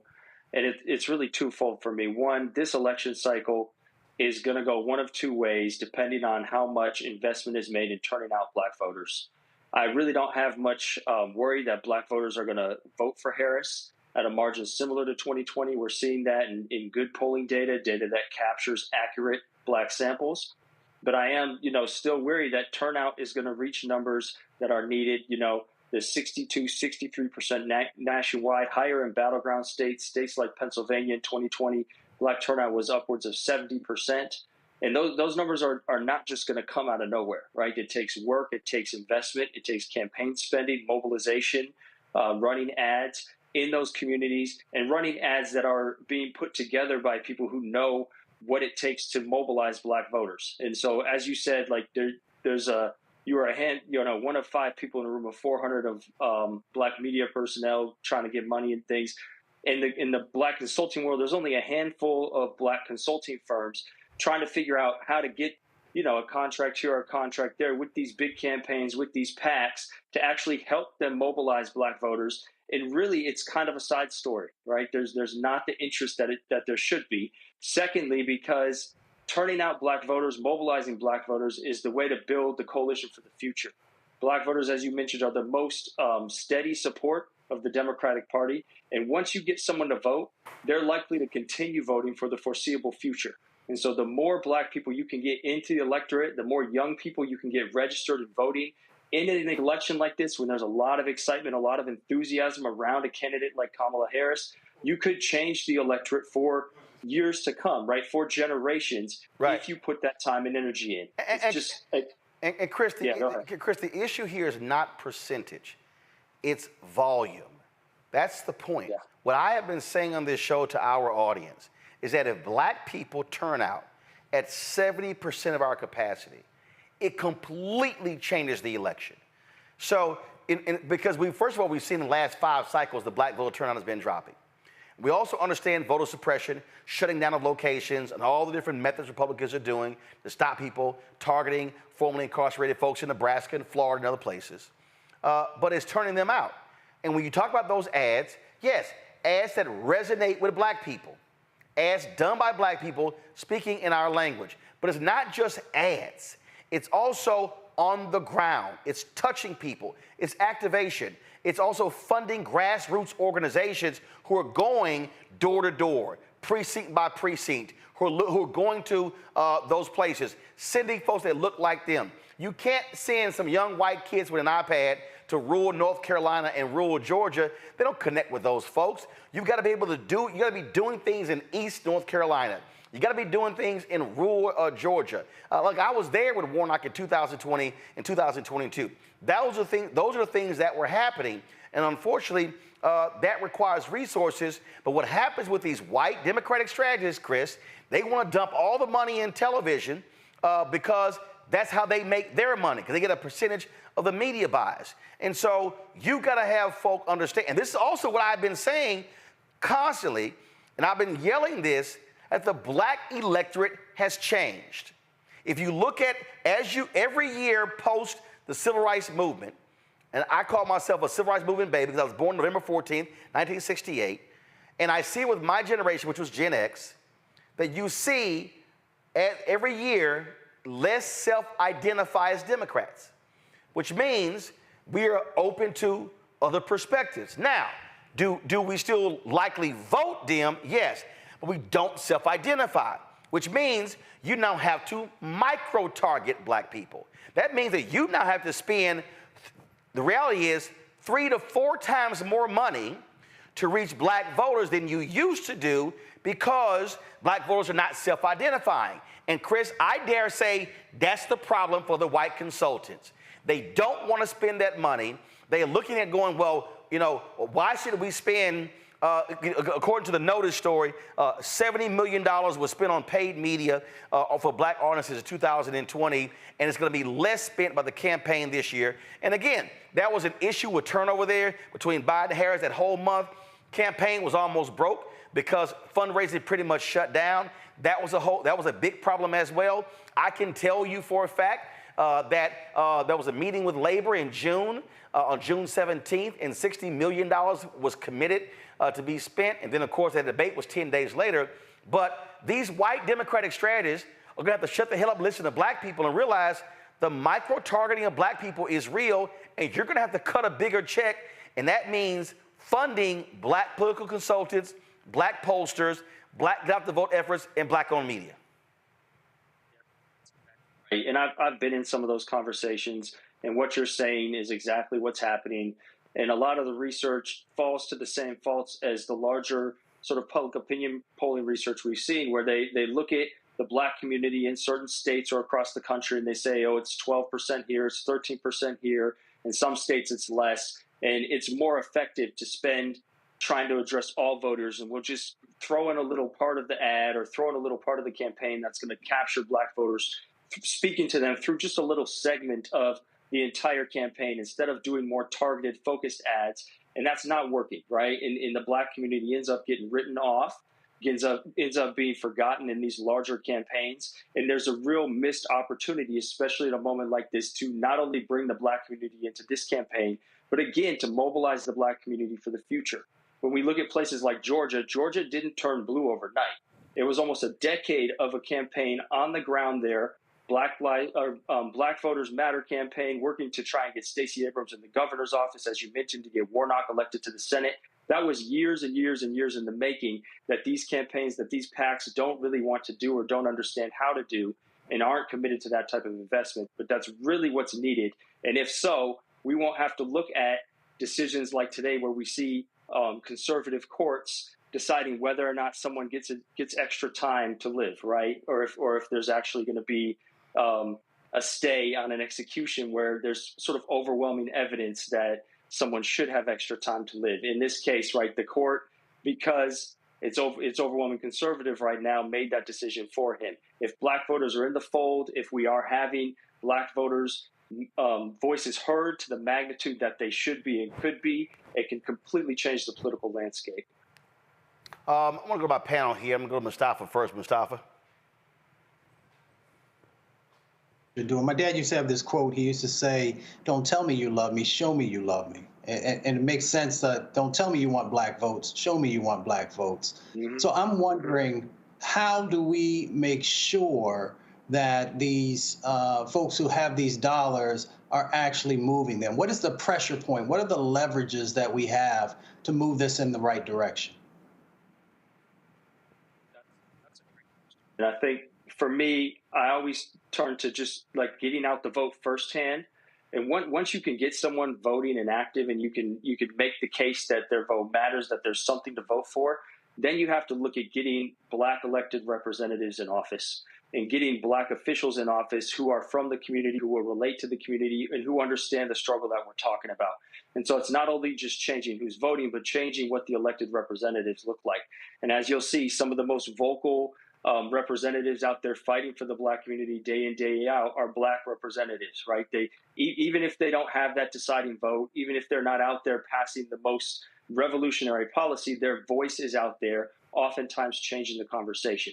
And so it's a two-way street for me. You have to get the voters in there and active, but then you also have to get Black representatives on the ticket and voted it into office as well. And that automatically almost puts pressure on the parties, on these PACs, to think about the Black community in different ways. Larry? Yeah, hey, Chris. Thanks for taking time. I follow you on Twitter, and listen, have a chance to read a lot of your tweets about the Black vote, and as some of these polls come out the last several weeks. So thank you for all your work. And so my question relates to something, Roland talked about in terms of micro-targeting. A lot of times people think Black people are homogeneous, and we all think the same way, which is not accurate. And so I saw some of your tweets you talked about, and we've seen some stats about this in terms of Black males under the age of 40. And, that number, a larger percentage of those individuals will consider voting for Donald Trump. And so hypothetically speaking, if you were running the Harris campaign, hopefully someone from the campaign is watching right now, what would you do to micro-target those young Black males under the age of 40 to convince them it's in their best issues, in terms of policy issues, and this is in their best interest to support VP Harris? That's a great question. And this goes back to, again, sort of understanding the heterogeneity of the Black community, and that it's not all just one homogenous group, even within this idea of young Black men. And of course, you're going to have this small percentage of the Black community that is conservative, that is going to be sort of Republican and vote for Trump no matter what. But anyone else, right, what we found, and we've done a good amount of research on this at Black Insights Research, suggesting that the one thing that does move people to vote who wouldn't otherwise vote, especially young Black men, is identifying threat and really focusing in on the dangers to the Black community in this moment of time, Trump being one of those most obvious dangers, but also talking about Project 2025, talking about the stripping of voting rights, talking about over-policing and police violence, right?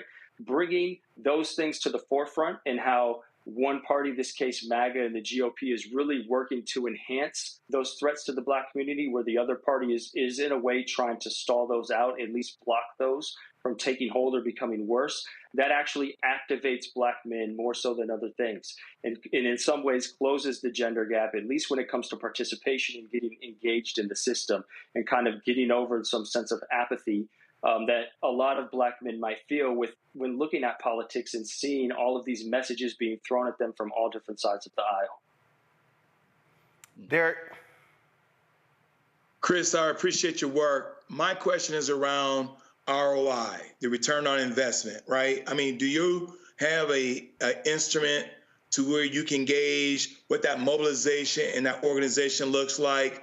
Here in Georgia, as you've already stated, and Roland also mentioned, out of 159 counties, 122 counties are in the rural parts of Georgia, and nearly 1 million black voters, registered voters, do not come out and vote every cycle. And we're just trying to figure out what we need to do, where we need to invest, and how we need to penetrate this area where we can get and mobilize those 1 million black voters that typically do not come out in Georgia. What's that ROI? What does that look like?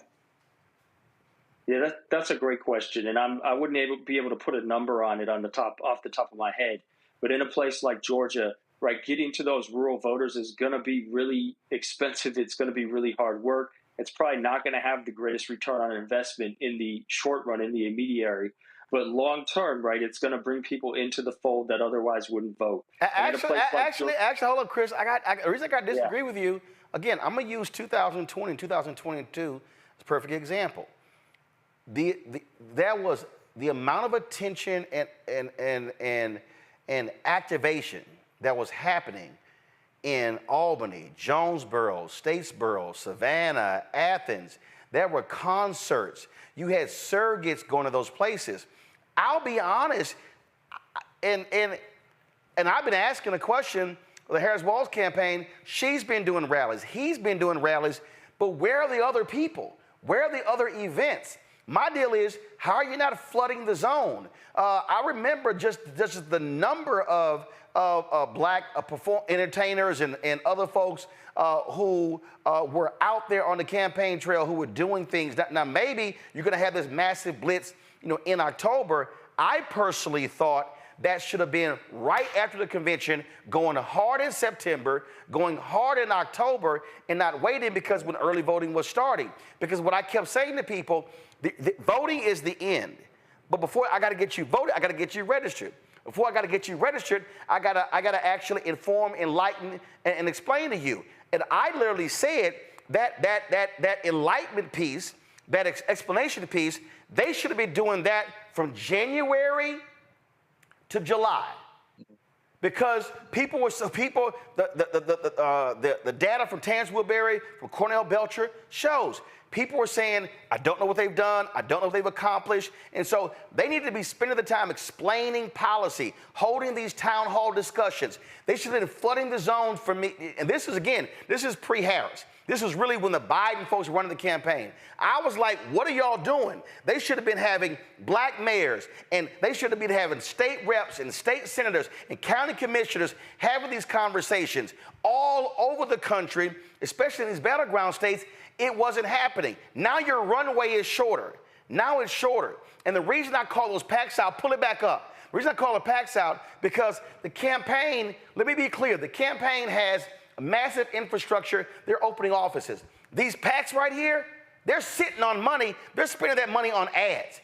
And so they should be not just spending that money on ads. Their money, Chris, should be going on the ground. There should be events happening all across North Carolina, East North Carolina. They should be happening in Michigan, happening in Pennsylvania, should be happening in Georgia. And yes, the campaign has opened a second office in Jacksonville, having some stuff in Florida, but that's where they should be. And I'm sitting there going like, okay, where's flooding the zone? When is that going to happen? Because there has to be a sense of urgency to move now. No, absolutely. Let me be clear.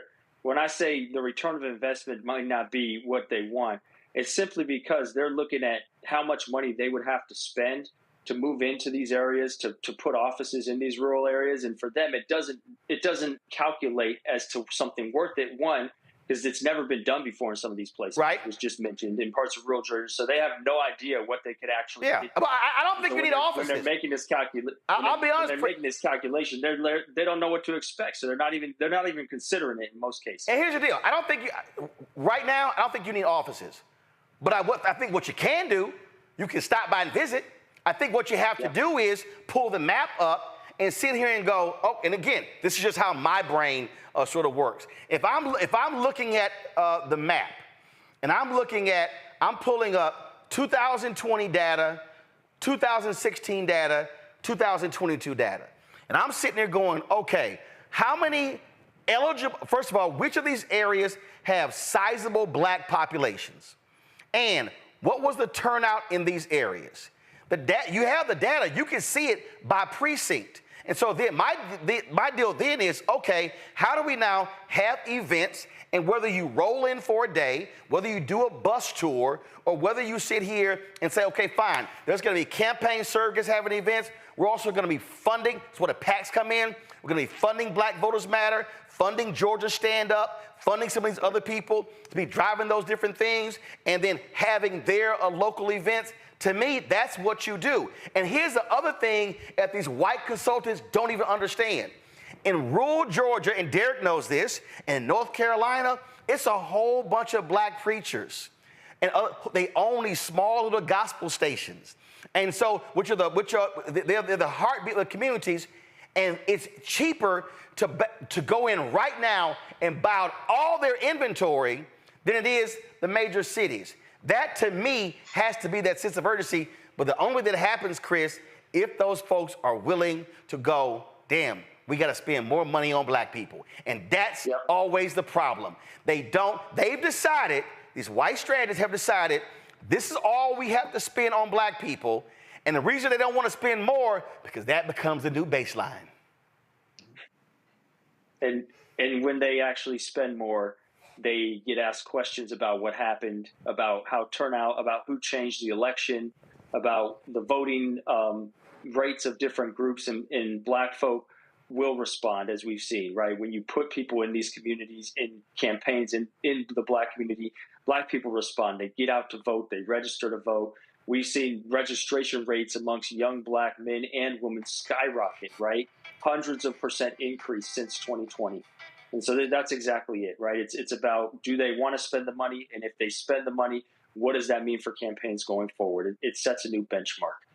And in places like Georgia, you don't even consider, a lot of these campaigns don't even really consider what it means to get over humps that have to do with voter suppression too. You mentioned preachers and souls to the polls, and understanding that it's even more important in places where you have limited early voting, when you can't necessarily vote on weekends, when there's not ballot drop boxes easily and conveniently located. It takes even more effort to get the black community out and voting in these places. And that's, again, something often left out of these inside conversations. And Derek, here's the real deal. Yeah, we're talking about margins. If you literally, Derek, do what we're talking about, and that nets you 2, 3, 4, 5,000 votes, Derek, what did Biden and Harris win Georgia by in 2020? 11,780. So we're talking about margins. Right. If you do what we're talking about, and you all of a sudden pick up 2, 3, 4, 5,000, that's half of your margin of victory in 2020. And you know, here's the thing, Roland, that you and Chris highlighted, which is the reason why I asked about the ROI. I don't know what it costs for your operations to run, but they're talking about a $30 million ad buy in the Atlanta metropolitan area. And I said, well, $30 million, that won't reach Columbus. That won't reach Albany. That won't reach Valdosta. And so if they gave someone like a Roland Martin a fourth of that $30 million, you not only will, because everybody knows you, right? So when you show up, that is the party. And so if they gave you a fourth of that $30 million, you will reach those areas that $30 million ad buy, because here's the secret. Not everybody watching television. Not everybody's reading the AJC, Roland. Not everybody watching ABC, NBC. They're streaming. And so those dollars, which is the reason why I asked Chris about the ROI, are not hitting the market, the base here in Georgia. Well, also I think what you're doing, and look, Larry Mustafa knows this as well. The thing is this here. I was in Atlanta Saturday, Sunday, Monday. And guess what? When I was watching the game on Sunday, halftime came on. When the political ads came on, mute button. That's literally what happened. Because there were so many political ads, I hit the mute button. So what I'm talking about here, this is where money is being put on the ground. And Chris, that really is the rub with a lot of these, and I'm being very specific when I say white Democratic strategists. They believe, put it in television, put it in radio, do digital ads. I totally understand that. I fundamentally believe in those last 45 days, and actually you got to be doing it, and I kept saying you got to do this thing earlier, you got to be on the ground talking to people. And yes, that's hard work, but you have to figure out the ways to communicate with people because, again, it's margins. It's going to be margins in Georgia. Obama only won North Carolina by 14,100 votes. So if I'm studying the North Carolina map, I'm looking at what are my touches? Where are all of my touches in North Carolina? Am I only in Charlotte, in Raleigh, in Durham? Am I going to these other small places around the state? Okay, and then if it's Philadelphia, where am I going there? Where am I going in Michigan? That's just sort of how I look at it. And again, how you spend the money, and you got to spend that money with black people who know black people. You can't keep spending the money. Like I'm sitting here looking at this story. I think I'm still, like right here. It says, one company, media buying and analytics, they got $36.5 million. Media buying got $76.4 million from the campaign. Another $62 million. Bully Pulpit got $41.4 million. They got another $17.5 million. And then there's a company here, they say called Converging Media. They said Convergent Media got a lot of money with media buying, and it's supposed to be a black-owned company, and none of the black people with agencies ever heard of Converging Media. Like, they ain't never heard of them. And so when you start looking at these agencies, and I can tell you, I know for a fact, you got Fuse, Cliff Franklin, Carol H. Williams, Carol H. Williams Advertising, Liquid Soul, Terrell Whitley. You got black agencies that actually do this work, Chris, who also know who the black people are with influence and how to maximize the dollars. Yeah, that's the key point. I mean, I think we've seen time and time again, social media, online can be really good for getting messages out there, but it's not going to get people out of their house. They might click the like button, but they're not going to go out and join the rally or join the protest. Very few people actually transfer that social media energy into their own lives. And research has shown time and time again that the best way to get underrepresented people out of their house, engaged in politics, interested in campaigns, is not just face-to-face contact, but actually having a conversation with them and having a conversation with someone from the campaign, from the political group that looks like them, that knows their neighborhood, that can speak to the issues the way that they understand them. These are the most important key factors to really getting people from underrepresented communities, and especially black folk, out and engaged in politics who otherwise wouldn't be. It really all comes down to the effort and the strategy that's put into it. And you have to look at research. You have to look at what works. You can't just go sort of by this fly-by-the-book approach. And let me be real clear. You've been breaking the polling data down. What Vice President Harris and Walz has been doing is sort of like a boxer, where they are going, as they get closer to the fight, they're in peak shape. So they have been executing a very strong strategy. Now, though, this is now where it's a turnout game. It's a turnout game. It's not. That's all this now is. And you've got to then look at those numbers and say, where can we turn out 100, 200, 300, 400, 50, 75? And those numbers start adding up. Because, again, Obama won North Carolina by 14,100 votes in 2008. And he only won North Carolina because of a massive black turnout. That's what the Harris-Walz campaign is going to need to win North Carolina and to win Georgia. It's doable, but you got to cut the check to actually make it happen. Necessarily capture all the new voters for Harris. We have to assume that there's going to be a handful or a significant number of new voters on Trump's side as well. people coming out who don't want to see the first woman president, people who are voting through their eyes of racism and sexism. And you have to be ready for that. And so you can't just say, oh, we're going to get it, we got this margin. You have to be over the top, especially considering the attacks on the voting process and the voting system.